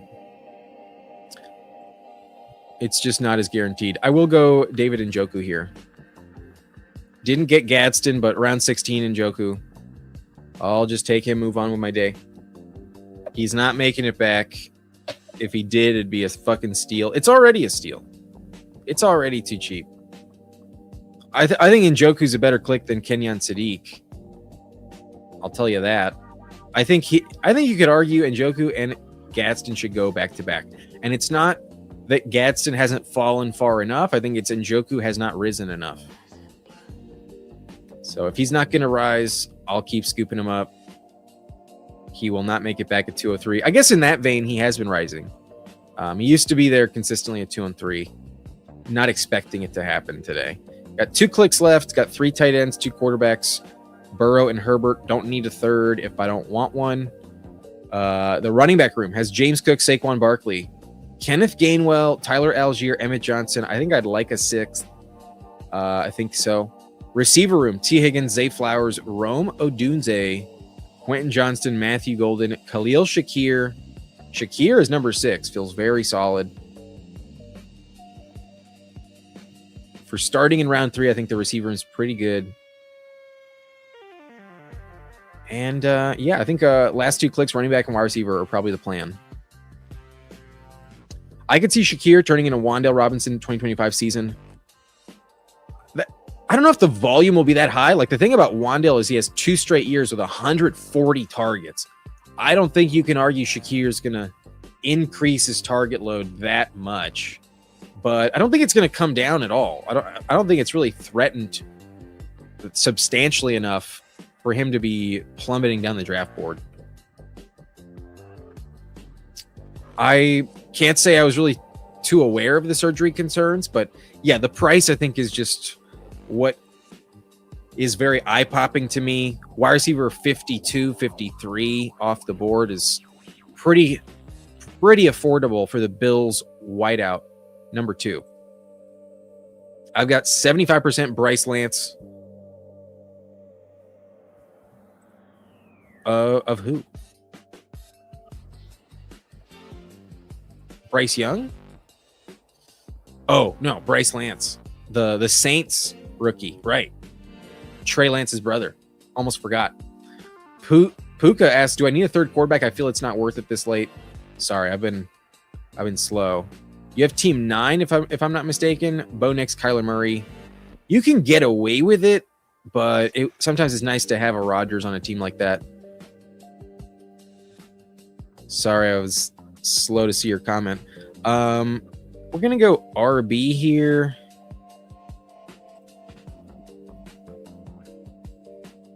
And I think what I'm just going to do, if James Cook misses any time, this team might be fucking dead.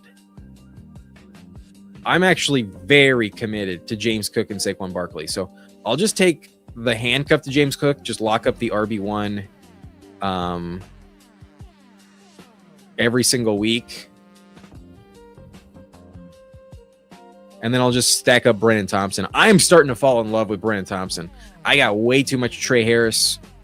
And the more I look at Brennan Thompson, holy shit, this guy can fly. This guy is an 80-yard touchdown waiting to happen. Holy shit, Brennan Thompson's exciting. I can still see him getting goal line work. Juwan is always towards the top in snap share for tight ends. Good price. Yeah, Juwan is a very affordable asset. I'm concentrating. You do another draft? Yeah, we're hopping into a Superflex right after this. Honestly, kind of love my team, although it's a hot mess. We're going to check out all the teams drafting with us right after I catch up with the chat. I'm almost there. My team is basically someone who can't handle one beer on the 12th. How's my team at 9? I'll check you out as well. Puka says Bo might be ready or might not. Danimal going 5 tight ends. Yo, Danimal, the fuck are you doing? The fuck did you just cook up? All right, let's review my team at the 111. The last pick is being made as we speak. I got Joe Burrow in round 6, Justin Herbert in the 7th round. They have a 6-7 bye, so the ultimate 6-7 combo on a 2-6-7-3. I think we've made Gen Z pretty proud for our 6-7 tribute here. But then James Cook, Saquon Barkley, elite duo, just bet on them to deliver. Kenneth Gainwell III, relying on him consistently, but as our flex play, not going to need him too often. He does have the same bye week, though, as Saquon Barkley. Not ideal, but maybe one of these 3 just delivers. I can tolerate one bad game, maybe only like a 4-pointer in week 10. I think I can get away with that, but it's not great. Running back might be a little thin here.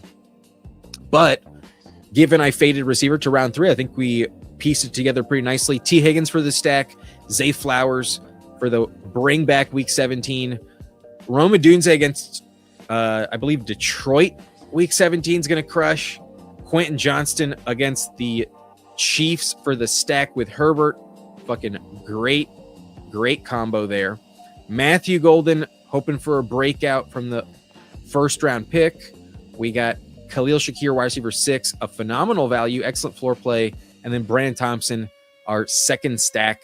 Actually, our third. We also took Njoku in LA, but Thompson is a house call waiting to happen. Isaiah Likely, not stacked, but valuable where we took him. I have too much Dallas Goedert, so I went Likely today. Juwan as our tight end number 2. Very, very good pick. And then Njoku for the stack rounds it out. We got a double bye in week 8, but who cares? Njoku will deliver. I like this team. I like the receiver room. I think Shakir really, really strong as wide receiver 6. And then the upside, any given week, I could really have like 3 or 4 options that are top 12 wideouts, like legitimate elite upside at receiver. Running back, a little thin. Quarterback, spent a lot, so able to stop it too. Perhaps a flaw on this team here or there, but ultimately I think the team is competitive and has a shot. I like this team. I do think this is a pretty good team. Let's take a look at Huhaim's right beside us. He took Jackson Dart, CJ Stroud, Cam Ward. Not bad.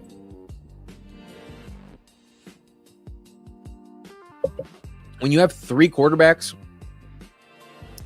it doesn't really matter if 2 have the same bye week. Went a little thin at running back. Took Genty, Javante, Scadaboo, and Blake Corum. So a big bet against Kyron might cost you. I think I might have liked a 5th there. Just knowing Corum is your last option might not have done that. Nico, Christian Watson, Carnell Tate, Jaden Reed, Denzel Boston, Jeremy Bernard, and Pat Bryant. Got funky with it. It's not too bad, but it's like you said, kind of love it, although it is a hot mess. And then the tight end room with 4 Pitts, Schultz, Gunnar Hellman, Theo Johnson. You probably should have just taken a 5th running back, brother. I don't know if Theo Johnson helps you too much.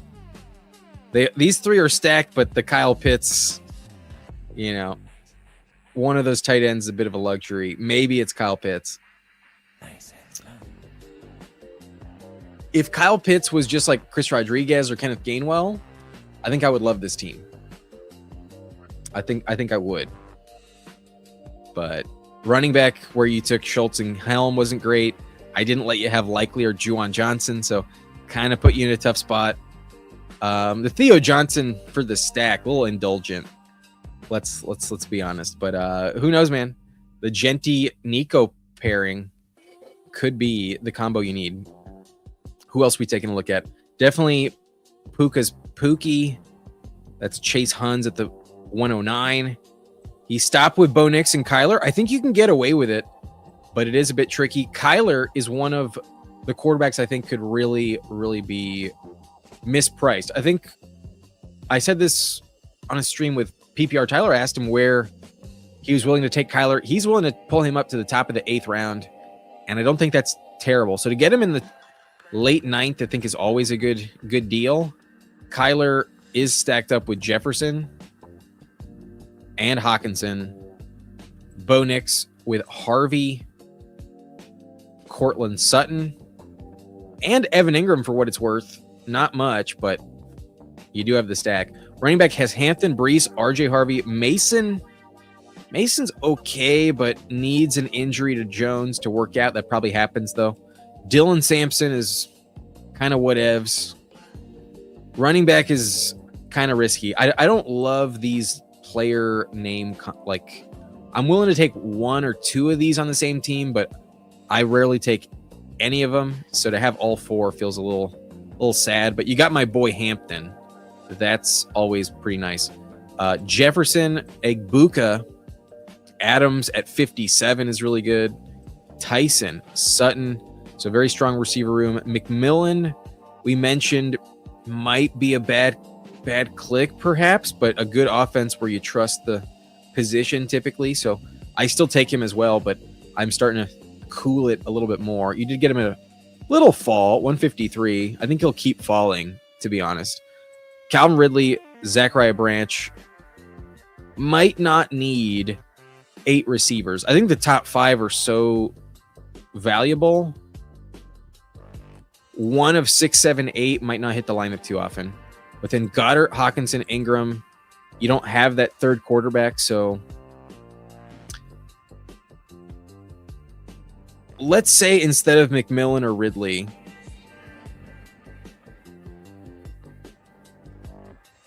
you just take Bryce Young or Aaron Rodgers. Might like this team just a little bit more. Might just feel a little bit more comfortable, you know. Because Bo Nix, if he doesn't have garbage time in the fourth, he sometimes really struggles to deliver. And then Kyler does have some injury risk. So does Bo Nix, the recent ankle injury. There's enough injury risk with the two to make me think maybe a third quarterback would have been nice. So you did ask me that. Sorry, it got buried in the chat. I'm going to try to be better, but look at me already. I'm getting buried in the chat once again. It adds up. I'm not the best at keeping up with it.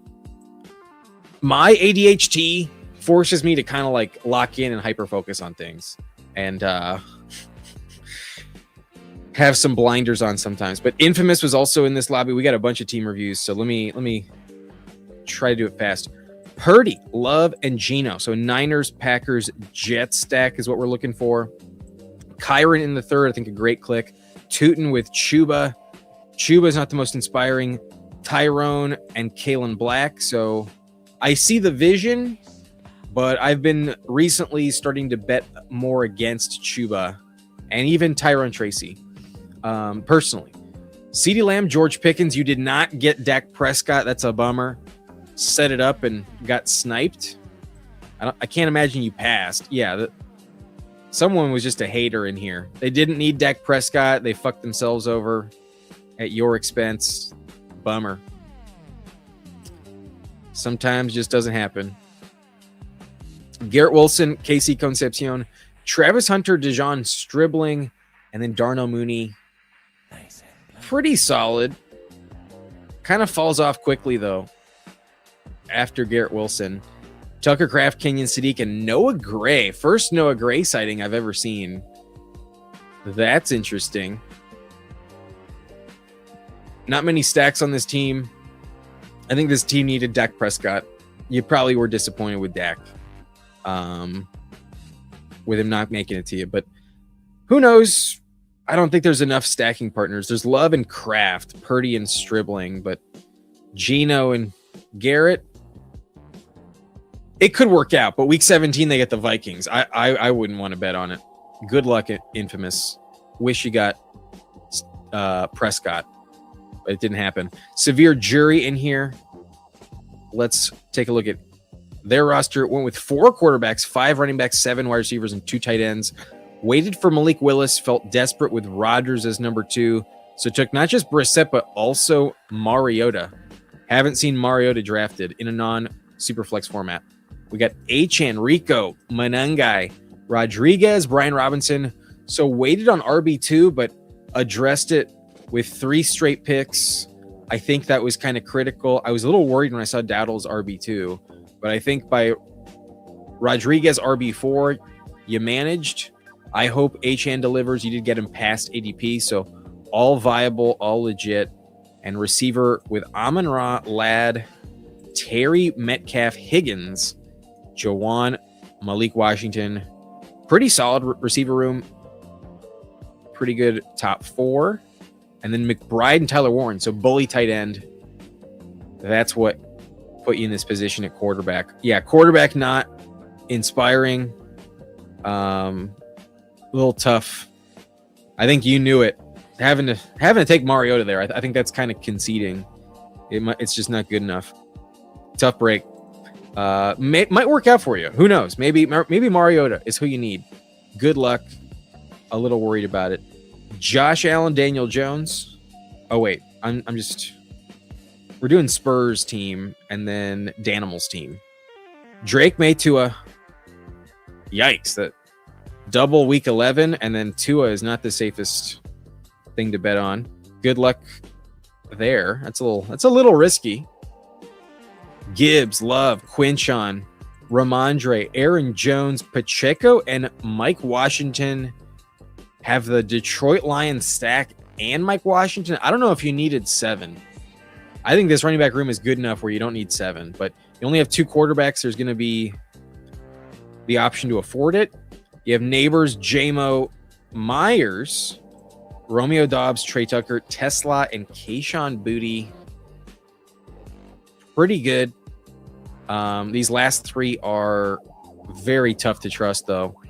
If Neighbors is not healthy, you could be fucked. But I think these four are fine, so not too bad. And Laporta and Hunter Henry. Henry stacked up. You have too many running backs. Too many running backs. That's the only note. Danimal, though, had Goff, Baker, Darnold. He had 5 tight ends, though. Good quarterback room. Walker, Travis, Bucky, Pollard. Stopping at 4, I think you can justify, but why not just take a 5th running back instead of 5th tight end? Probably worth that. Only 6 receivers. JSN, Evans, Parker, Pittman, Diggs, and Debo. Don't think it's good enough to stop at 6. With the Diggs, Debo variables, you could really work. It could really work out, but I think you should have a 7th. So yeah, not in love with the 5 tight end build. Okonkwo, Otten, Freiermuth, Ferguson, and Parkinson. Only Otten is stacked up. That sucks. Like, you have both Rams. Why'd you take 5, Danimal? Why'd you take 5? Are you smoking 2? I think my team is great in the context of the lobby. I feel like I've reviewed some teams that I don't trust at all. I think my team's great.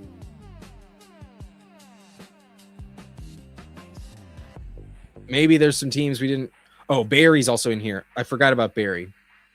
Trevor Lawrence, Matthew Stafford, Tyler Shuck, Montgomery, Jadarian Price, Dobbins, Rashad, Singleton, Katron. Pretty good. Pretty good at both of those positions. Jamar, AJ Brown, Rashi, BTJ, Coker, Antonio Williams. A little bold to stop with 6, but those 3 are really expecting to deliver. And then the BTJ at pick 70 is really, really good. But a little bold to stop at 6. Strange, Barner, Tonjes, not bad. I don't hate this team. I think you could have afforded to take a 7th receiver. I think running back was good enough, but I like the risky approach. Why not? I've been taking a few more 6 wideout teams, especially when I start off with 3 straight recently. Like, I had a team the other day with Jamar, London, and Nico, and I ended up stopping with 6. And I think my 6th was like Brandon Thompson. I think my 5th was like Shakir, something like that. But yeah. All right. We're hopping into a field general. I'll give y'all a 5-second countdown. I hope you're ready. 5, 4, 3, 2, 1. Let's go. It filled instantly. I think with the pacing of the countdown, I think it worked out.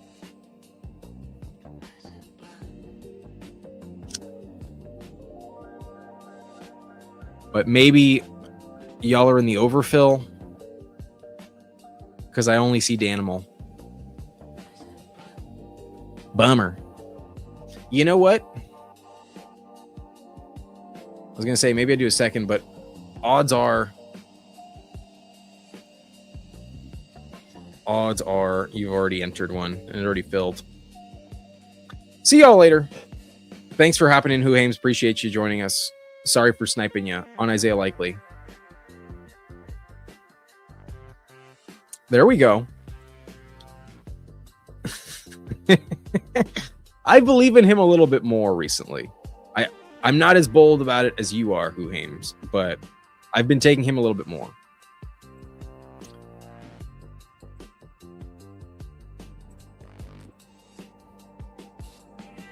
Anthony got sniped on Goff. Bummer.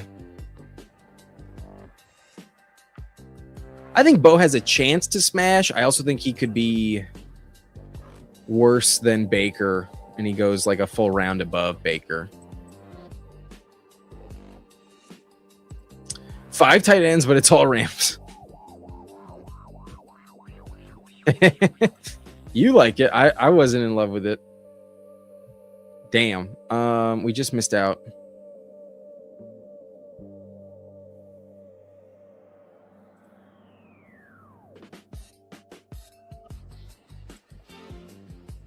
I'll go Jalen Hurts today.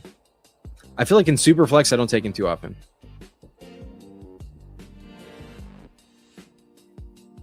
Basically a 3 RB team. Yeah, Blake Corum is RB4. Stopping there, a little tricky.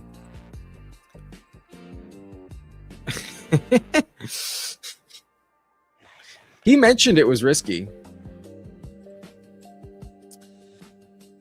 Yeah, the playoff schedule is not too good for the Jets. That's a good point. Got to wake up in 5 hours. Oh, yeah, definitely hit the hay.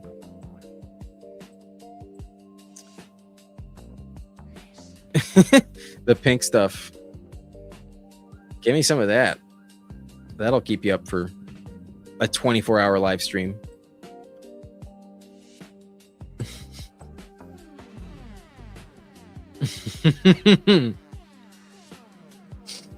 All right. Peace out, brother. Have a good night.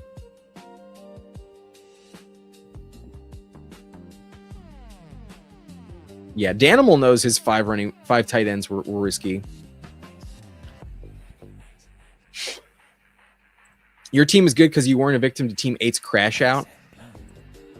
Right. Yeah, the team that took Prescott QB3 that was pissed that we were sleeping on that position. Yeah, bitter team, kind of sunk himself. Yeah. Tough break. Need to take more swings on rookies. It's worth mixing in some of them. Nez in here. That's true. Nez at pick 1. Not sure if Nez has ever let me know if they're watching. If Nez is in here, let me know. Rock Hard Castle in at pick 4. Rocco Jamaica takes Gibbs at the 104. I was hoping I took Gibbs, honestly. What's the best strategy for Superflex? I think having 2 in the first 3 rounds is really good. You want a lot of running backs, but you also want value. Shit.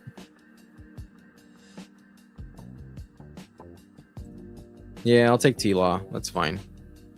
A lot of stacking partners with T-Law later. I'll just go double quarterback.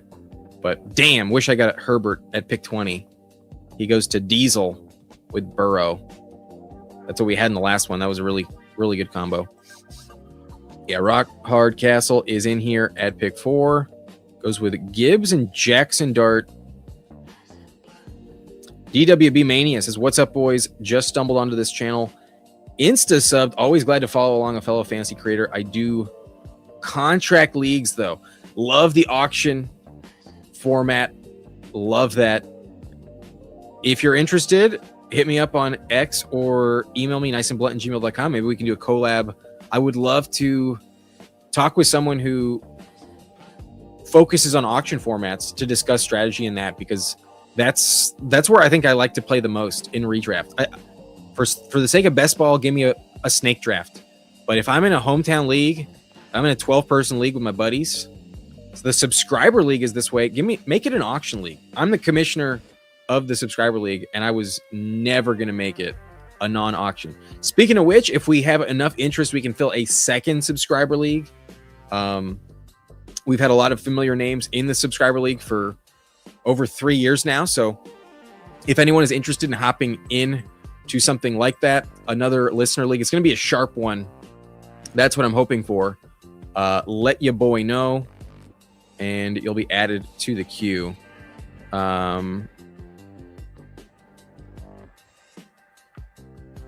I think I'm going to go Derrick Henry here. He gets the Bengals in the last game. Like week 17, Derrick Henry's going to crush. But bet GM Fantasy is the handle. The channel, I'll send you a DM. Sounds good, brother.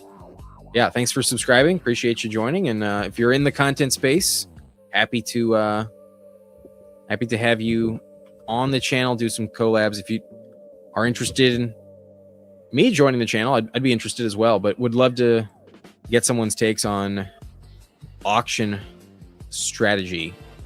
That I think is an untapped market. I'm not going to lie. Bryce Long says, so one of JD5, Burrow, Dart, Lawrence, Herbert, Dak, Caleb will make it to my next pick. Do I go JD5 or Burrow? Like you said, or go with the BTJ? He seems like the last receiver before it flatlines, but he's also a scary pick. You mentioned 7 quarterbacks that you expect to make it back to you, and you have the second pick of the 7th round. I'm not convinced you will get them to come back to you. So you have such a long time to wait in a 12-team league. I think I just take my preference at quarterback, and I think Herbert could really deliver there. I think Herbert can win MVP, so I kind of like Herbert the most, but based off of the consensus rankings, it would be JD5 or Burrow there, and you don't have to stack up JD5 and to get away with it. So I think I'd go JD5. He's either going to be a bad click, or given your scenario, he's probably solid. But you have Ladd. Nice. I'd consider Herbert, but if you think Herbert can make it back, then don't take him. For me, I think it's JD5. Harrison and Brian Thomas scare the shit out of me. There is some risk with Brian Thomas. There is some risk.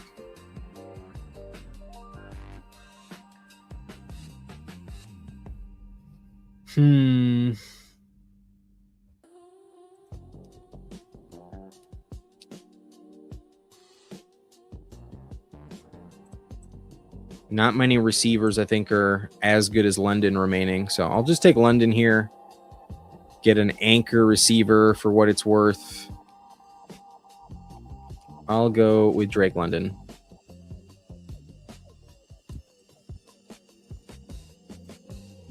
Both had wide receiver 3 dust them.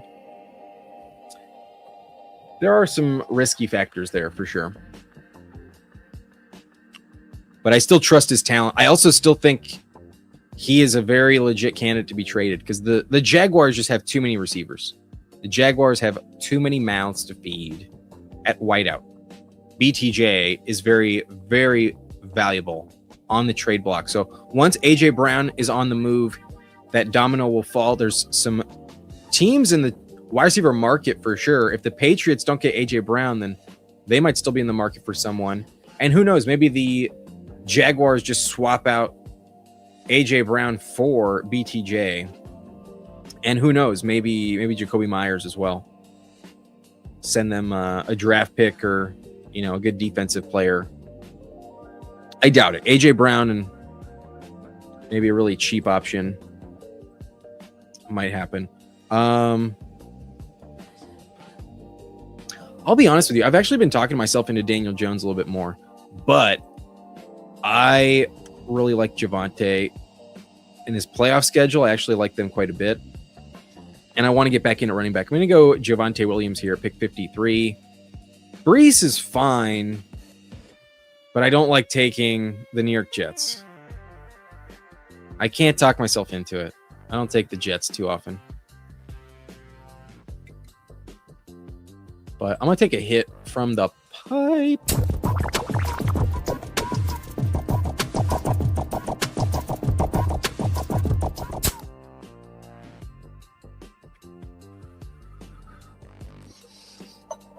And I don't know if you can notice, but there are cat ears in the bottom corner.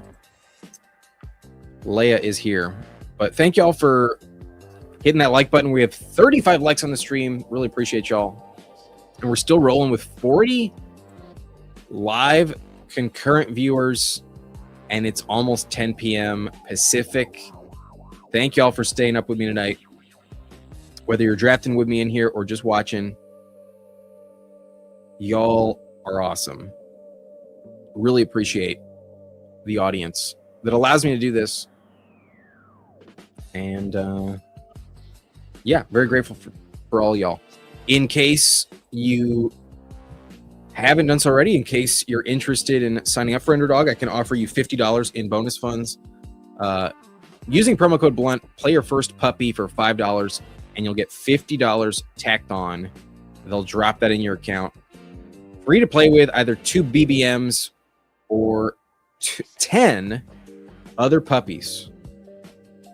Promo code Blunt, link is in the description. Terms apply. Dude, just snipe Nico Collins from me. Why even? Just bad form and play. I'll have to look at the board, but Nico's a good pick. Nico's not bad. Shit.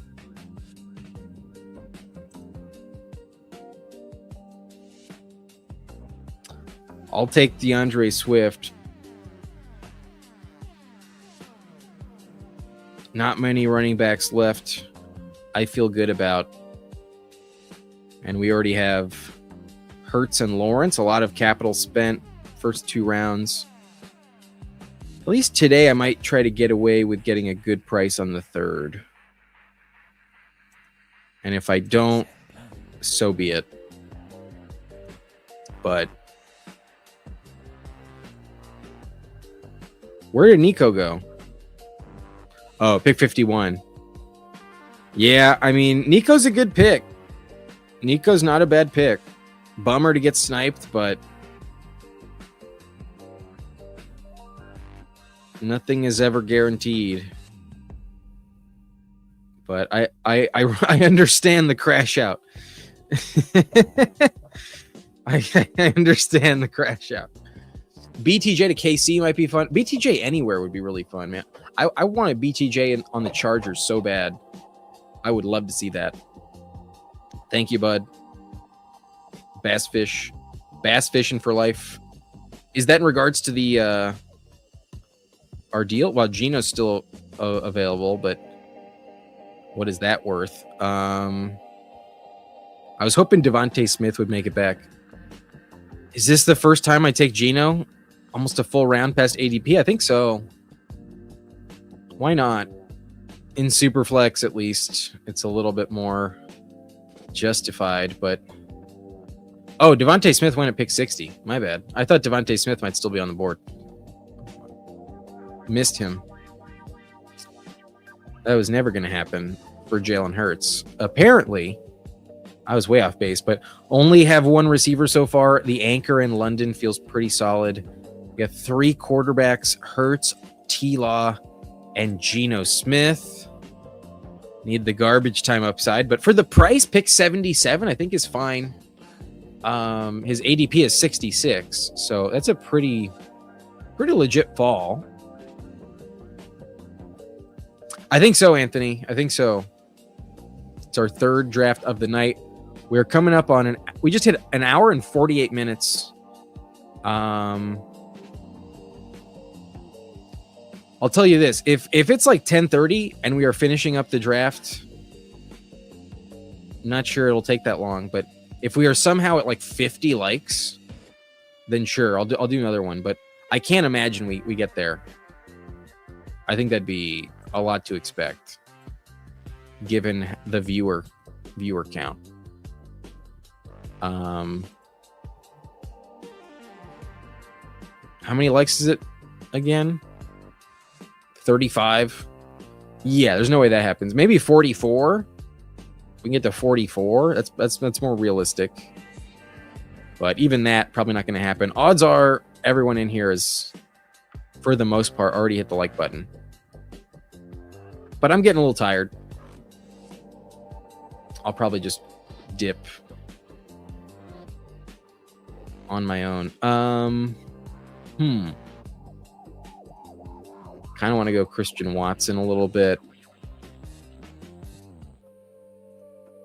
I think it kind of falls off big time behind him. I'll go Christian Watson, wide receiver 2.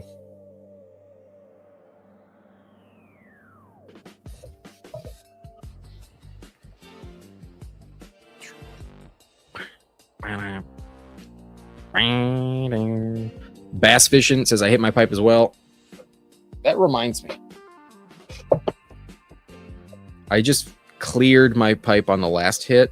Kind of want just a little bit more. I didn't put a full bowl in there. Kind of regret it. Would have been perfect.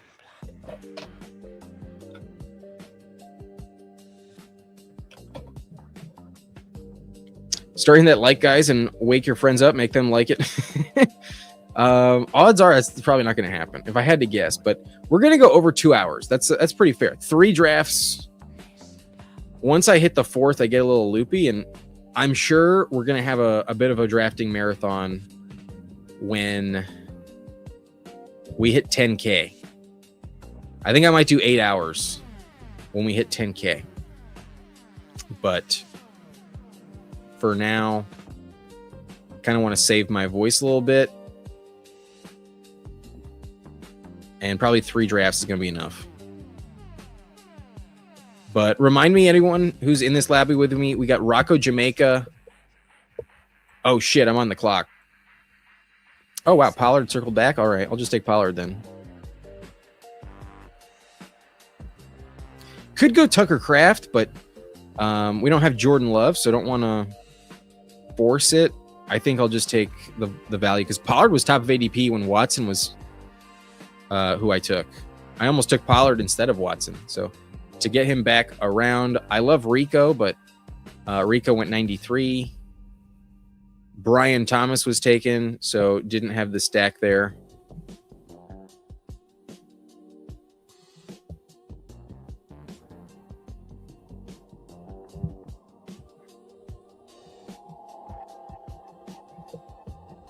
Okay. I like this team. I think we're coming together pretty nicely. Got some good values, got some strong picks. Pick 5 is kind of tough because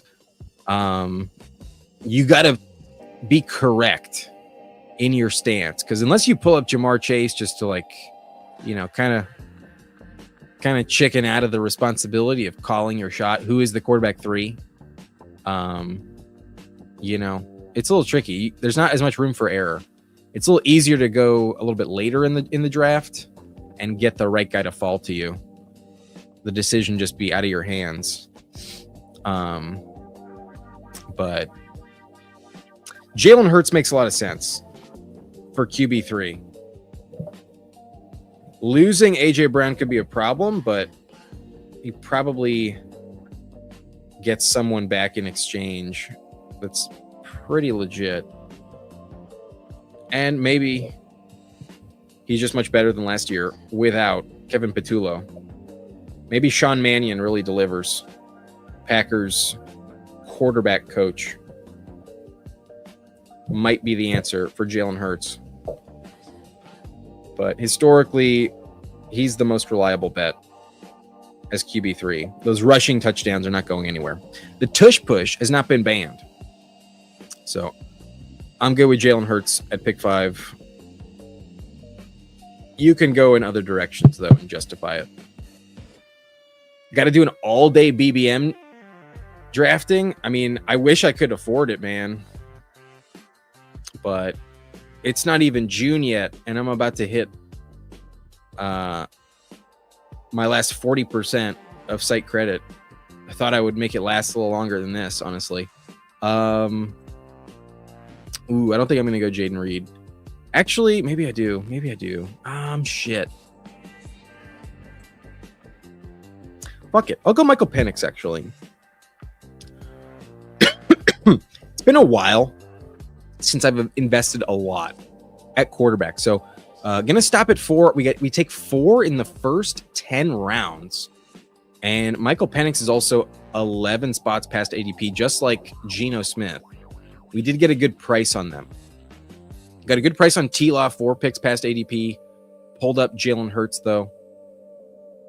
I'm definitely done at that position the rest of the way.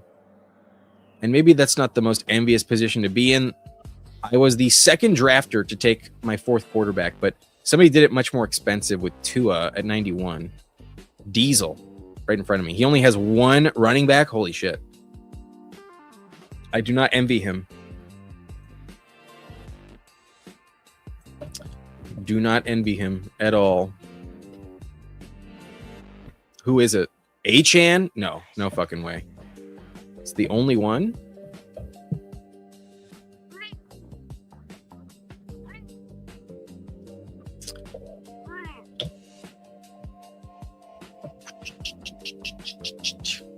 Damn,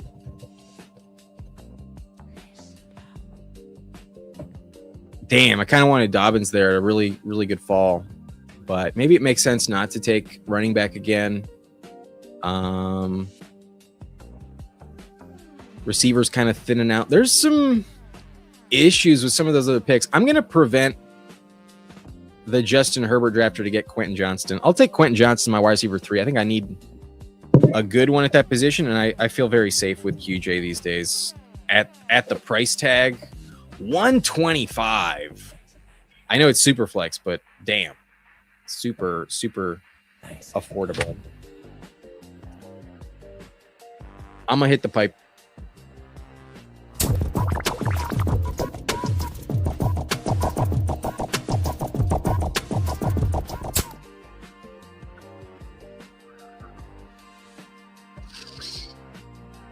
Happy I was able to get in one tonight. Appreciate you, Anthony. As always welcome to join us. It's why we do the countdown. But Bass Fishing asks, site credit? Right, that is a popular term in the ether recently. But yeah, this, can you believe Underdog gave this stoner some site credit? There we go. The blunt emojis. Turn up.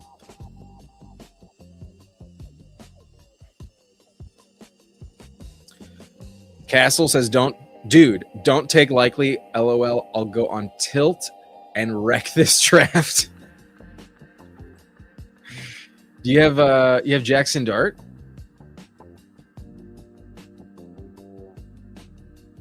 You do. I can't. I did it to Hames. I get sniped on Goddard. Fuck. Danimal, what are you doing to me? Goddard is a good click, though. Goddard's great unstacked, so I get it. But damn, you know I wanted him. Shit, I might have to do it. I might have to do it. Will I? No, I'm actually gonna go Xavier Worthy. I'm gonna take Worthy because my receiver room is pretty bad. It's just not deep, and I'm running out of names, so I'll take Worthy at a big discount. Pick 140 is kind of egregious. Like, in context, holy shit. And, like, I know you can start up to 4 running backs and stuff, but, like, you can also start up to 4 receivers. You can also start a lot of, like, I don't want to be completely out on some of these valuable receivers. In general, not many teams have more than 5 wideouts so far. There's the team at pick 3 that has 6 of them. The team at, what is that, 7? Pick 6. They have 6 of them, and then a couple teams with 5. But for the most part, yeah, receiver has just been so devalued in this lobby.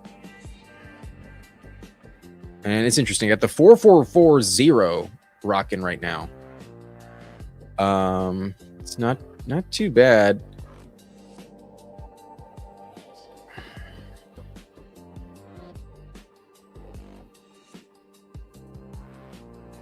I think I'm going to go Britton Strange, though. I don't have a stacking partner with T-Law. And in this range, a lot of the tight ends are pretty much the same, so I'll just take the stack. I'll go Brenton Strange over Oronde Gadsden. I think we've reached the tier that's pretty much the same for most of the draft, with the exception of a few options, and one of those is Strange. Did I just ask for credit? I'm not sure if you mean like just now or like if that's the only thing I requested.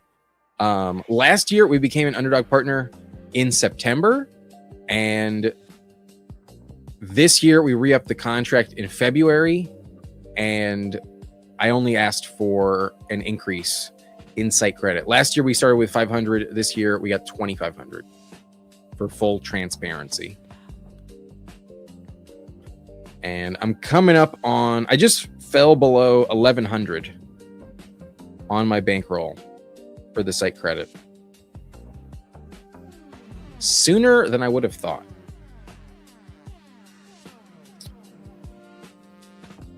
Still in the same slow draft as last week. Oh, really? That thing's still not done. I don't do any slows. I get burnt out from streaming sometimes. I want time to live my life. Maybe if I had a bigger bankroll, I draft way more teams, but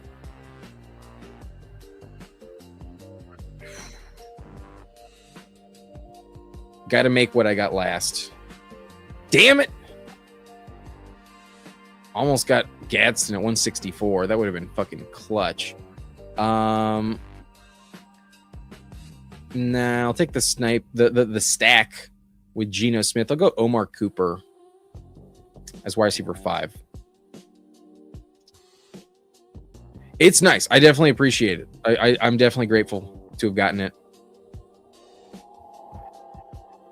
Been working hard on the channel and feels good to get some rewards ultimately.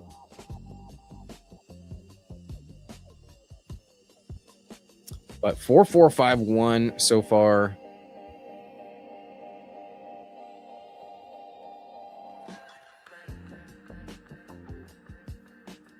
The slows are difficult.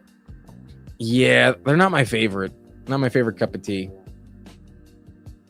I think if you have the time to just like have 50 different teams at once in the slows and just make a shit ton of picks all kind of at the same time while they're all on the clock, like every like maybe 3 times a day, then maybe it's worth your time, but I don't like them.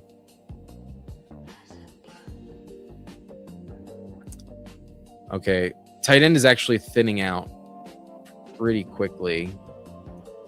I'm a little worried, but Pacheco does speak to me here. I might really regret this, but I'm going to push tight end one more round. We'll go Pacheco. Really valuable handcuff, and honestly might be a really valuable asset in the Lions offense. It's not like it's a lock that Jahmyr Gibbs just takes over all of the David Montgomery touches. There's a world where Pacheco occupies a role that's not that far from what Dave Montgomery was seeing.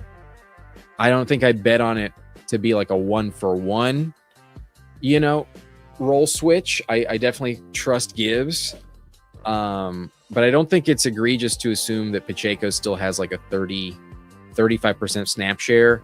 And some of that is also on the goal line. Because Gibbs, I don't think is a player they want to give 25 touches to per game for a full season. When they have to, it's definitely nice. He can deliver on that. But I think if that's his role all season, then it even increases the odds that Pacheco sees the field. So I think there's going to be more of a time split than the ADP would credit Pacheco in that regard. And I think I got him at a nice falling value too. 22 picks past ADP. ADP 151, I get him 173. Fuck yeah. That's dope. So quarterback room is interesting. Hurts, Lawrence, Geno, and Michael Penix. Penix is absolutely live to be the quarterback in the playoff weeks. He is stacked up with Drake London. So we have that. We have Omar Cooper stacked up with Geno. I did not get a Jalen Hurts stack. I never was in the market for Mekhi Lemon. Never had a chance on Devontae. And then Goddard did not fall back to me. And then with T-Law, at least I have Brenton Strange. But it's not the best tight end room we've ever seen. Running back room, though, very strong, very solid, very, very high volume expected. And thankfully, I did not get buried at tight end. That's a relief. Kate Otten locking up a lot of volume every season, at least like 75 targets incoming. Not many touchdowns for him, but the floor is safe. At this price, he comes in kind of clutch. But I don't even get Stowers available. Damn. Thought I would at least have Stowers in this range. I never take Stowers. I don't think he's a good click, honestly. So kind of happy he got sniped. I wasn't tempted to do it, but I was hoping for Pat Fryermuth. He goes at 179. Bummer. Slows are my preferred way to draft, but nothing wrong with the regular draft. Different strategy, though, I find. Anthony says, still got 3 picks to go. Just wanted to see how long they actually take. If I had to guess, you'll be done on Saturday. Saturday or Sunday. That's my guess. Somebody's going to use all 8 hours on all 3 picks.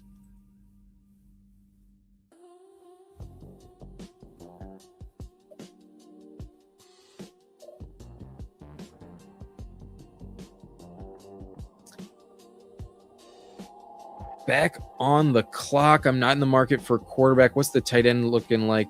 Not great. Not many I like remaining. So I think I just pull somebody up because receiver looks gross. Running back is not speaking to me. I'll just take Terrence Ferguson and know that I need somebody there and just take somebody there. Get it over with. Because to expect them to circle back around the long turn, not smart. There's 14 picks between 197 and 212. Nothing is guaranteed. And this late, everyone's worth $1. Just get your guys. All right, the receiver room's not bad. London, Watson, Johnston, Worthy, and Cooper. Definitely needs a 6th. Might need a 7th. Quarterback is done. Running back could be done. Henry, Javonte, Swift, Pollard, and Pacheco. Pretty solid. But I think I have 3 clicks left, if I'm not mistaken. 18, 19, and 20. So I can afford another running back. I might take a 4th tight end, though. I think I would like 2 more receivers. And then it's a question of RB6 or tight end 4. I think tight end 4 is kind of speaking to me because the floor is nothing with Worthy. Really has no floor at all. There's a lot of injury risk with Watson, so a low floor as well. QJ is very boom bust, often disappears. And then Omar's a rookie on the Jets, has nothing guaranteed at all. I'm actually pretty reliant on Drake London, but he's a lock every week to typically be in the lineup. Very high spike week potential too. I think running back is good enough to not fret too much. These guys will hit my lineup consistently. I only need 3 of them every week because I'm expecting 2 quarterbacks every week. That's what I would expect with a roster like this. Gino early probably loses his job late. We get Penix in the roster late. Penix might never see the field, though. Quarterback's a little tricky, but I'm not taking a quarterback. That's for sure. I think I'm going to go Jeremy.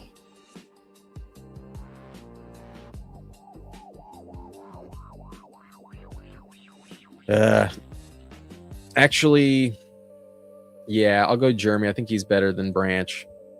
But to trust an Aaron Rodgers rookie wideout, damn.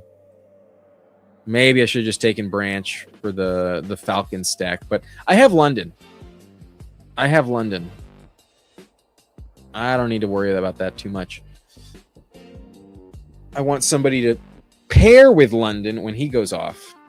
And that's not very likely to happen with both Falcons wideouts. Either one pops off or the other does, not both at the same time. I wouldn't expect that in Atlanta. You think Ferguson outproduces Parkinson and Higbee? I wouldn't put it that way. I think it's very crowded. I think he can outproduce Higbee for sure. I don't like Higbee. Don't trust Higbee at all. However, I do think they can have a similar stat line. I'm actually going to take Colby Parkinson as my tight end 4. I'm going to take both, actually, now that you remind me. I like taking both when I'm in a pinch. That room I built here, I think 100% justifies the 4th tight end. and I still have time to decide if I want a 6 running back. But I think I'm going 7 wideouts and 4 tight ends. But back to your question, I think they can coexist, and I think the way that Ferguson hits your lineup, it might not be as often as Parkinson, but I think it has higher upside than Colby Parkinson. There's not too many tight end in. There's not that many tight ends in the league that have the skill set of Terrence Ferguson with his downfield ability. Terrence Ferguson, in terms of average depth of target, is elite in this metric, number 1 by a landslide. Definitely a really big spike week asset at this position, and I do like him for best ball much more than Parkinson. Parkinson might be just as good as last year, might have another 8 touchdowns, but Claire could be a problem. I don't think anyone has the talent of Terrence Ferguson the way that he offers it. His go route potential, he can score a 40-yard touchdown any given week. So there's not that many 10-point plays at the tight end spot. For that reason, Ferguson, I think, has the highest ceiling among tight ends, especially in LA. He's my favorite way to attack that room. Quincy, though, says Tanja's time. DW says Tanja's going to be a good early season tight end. Yeah, you need Kittle to miss some time for Tanjas to work out. So why not have the Rams tight end 1 for the entire season? Unless Claire fucking burns me, give me the 2 Rams tight ends from last year. Okay, it's between wideout and running back. I think I'm going to go wideout. There's not many left, though.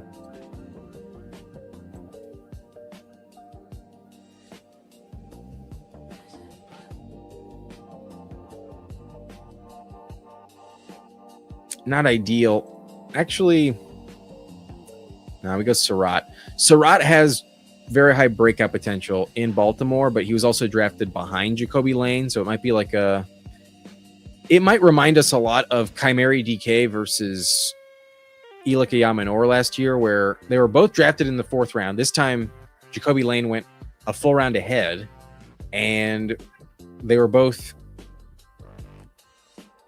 treated in the wrong way. Like, DK was completely neglected, even though he was drafted first. Everyone was on a Yamanor. A Yamanor started off a little better, but did not deliver down the stretch when the opportunity was there. A Yamanor did not win the job. It was the guy they drafted first. It might be the same thing in Baltimore, but I think Surratt is a little bit more day 1 game day ready, and I think what he provides their offense is a little bit more usable day 1. I actually prefer Surratt than Jacoby Lane in my pre-draft evaluations, but a little crowded there. Might not be worth it, but I do think that Ravens wide receiver 2 job is completely up for grabs. We got Acevedo asking another draft. What time is it? I think I'm going to go 10:20 p.m. I haven't gotten much sleep lately. I think I'm going to go. Let's recap the team. Let's do some team reviews. Another 10 minutes, and then I'll hit the hay at 10:30. All right, full reminder on my team. Looks like Danimal, it was a good draft. We'll review his team as well.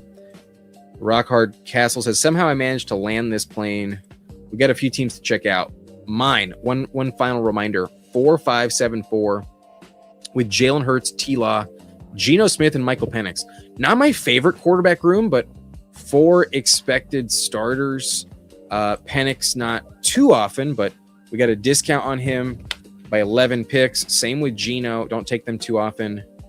For the price, I think it was worth it.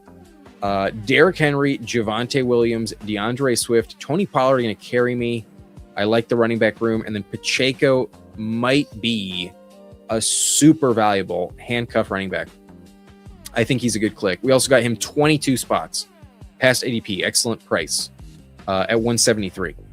London is our anchor wideout. I'm fine with that. Christian Watson, wide receiver 2. Pretty good, but a little tough to trust. Hugh J, same thing. Xavier Worthy, definitely that applies as well. Wide receivers 2 through 4, kind of tough to trust. And then the last 3, we have 7 total, are all rookies, but Omar Cooper stacks up. Jeremy is really talented, but might be burned by Rodgers. Historically, that's a tough bet to make.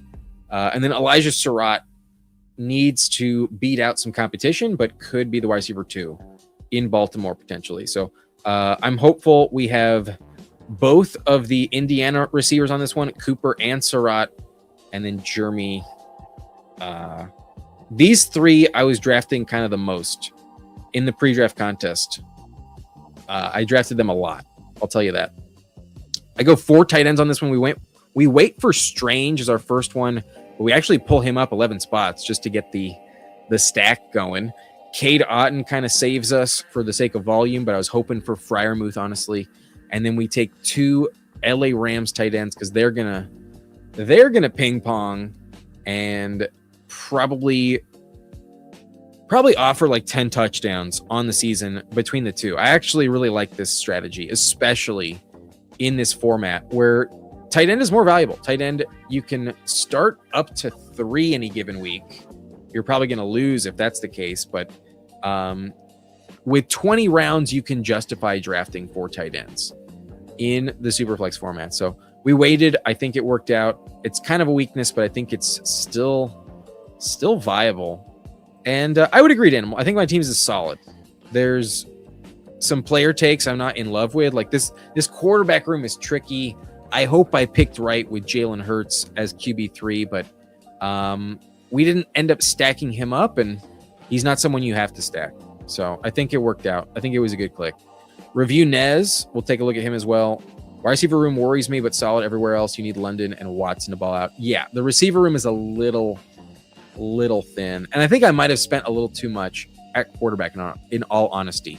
Round 7 and round 10, maybe I passed on a really valuable receiver I could have used. Maybe I should have just taken Jacoby Myers to pair up with T-Law.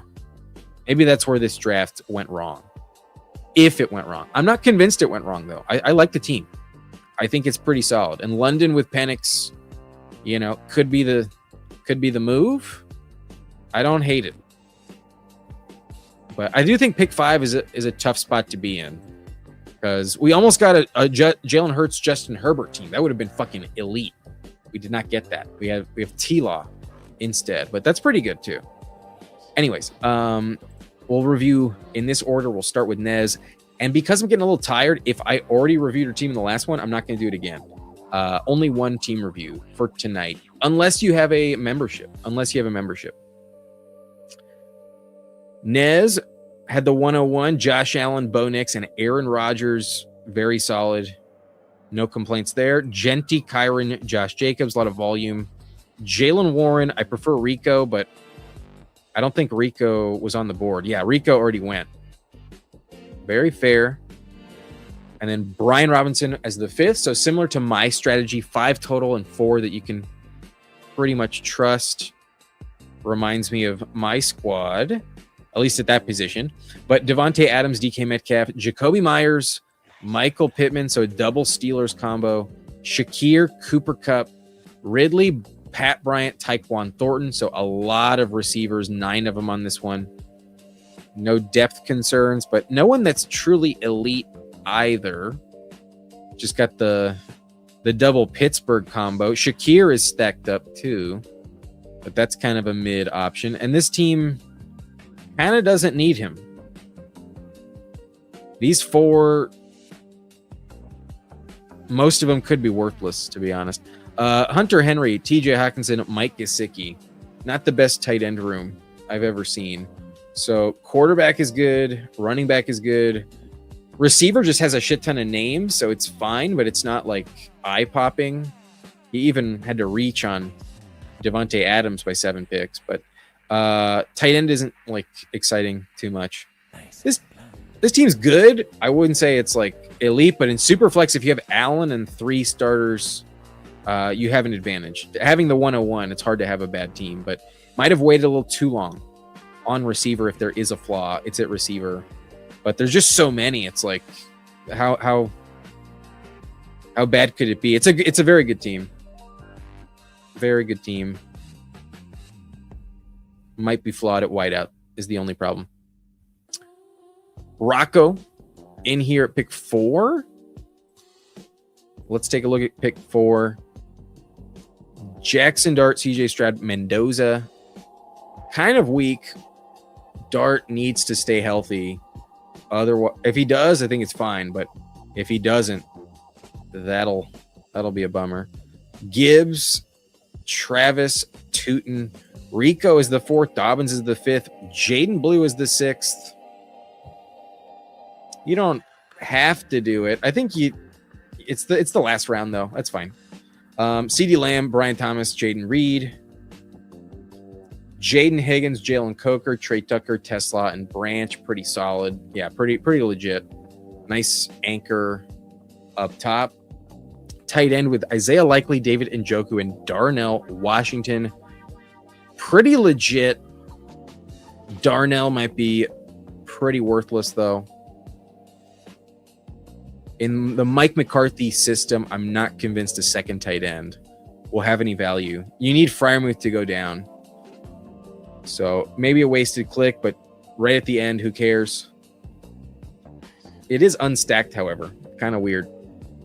Kind of weird pick. But receiver, I think, is pretty strong. Running back is strong. Quarterback, like we said, a little fragile, a little bit weak, but not dead. Pretty good team. Pretty good team. We had Danimal in here as well with Dak, Baker, Kirk Cousins, and Flacco. Very good room with not too expensive capital spent. Waited till round 2, 3, and then pretty late for Cousins and Flacco. Cousins might be the steal of the draft potentially, but there's no way he finishes the year. Hampton, Brees, Bucky, Quinshawn, and Sean Tucker.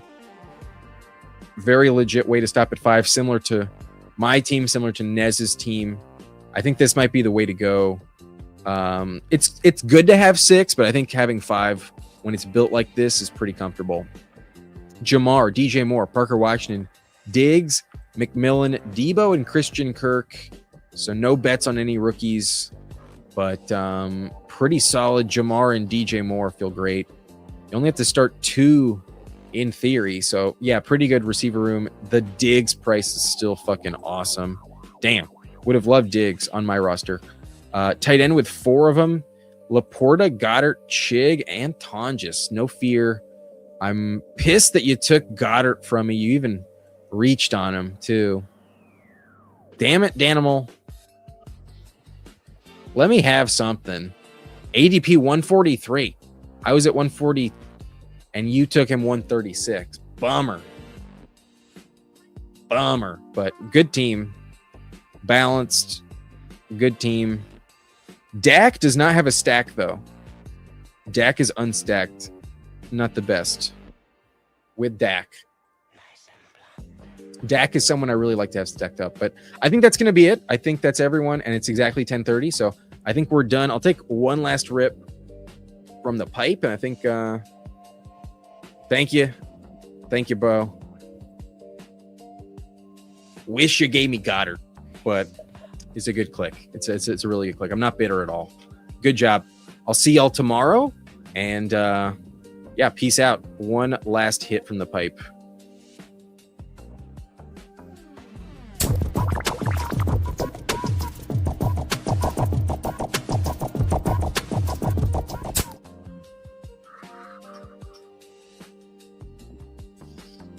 Next time. All right. Peace.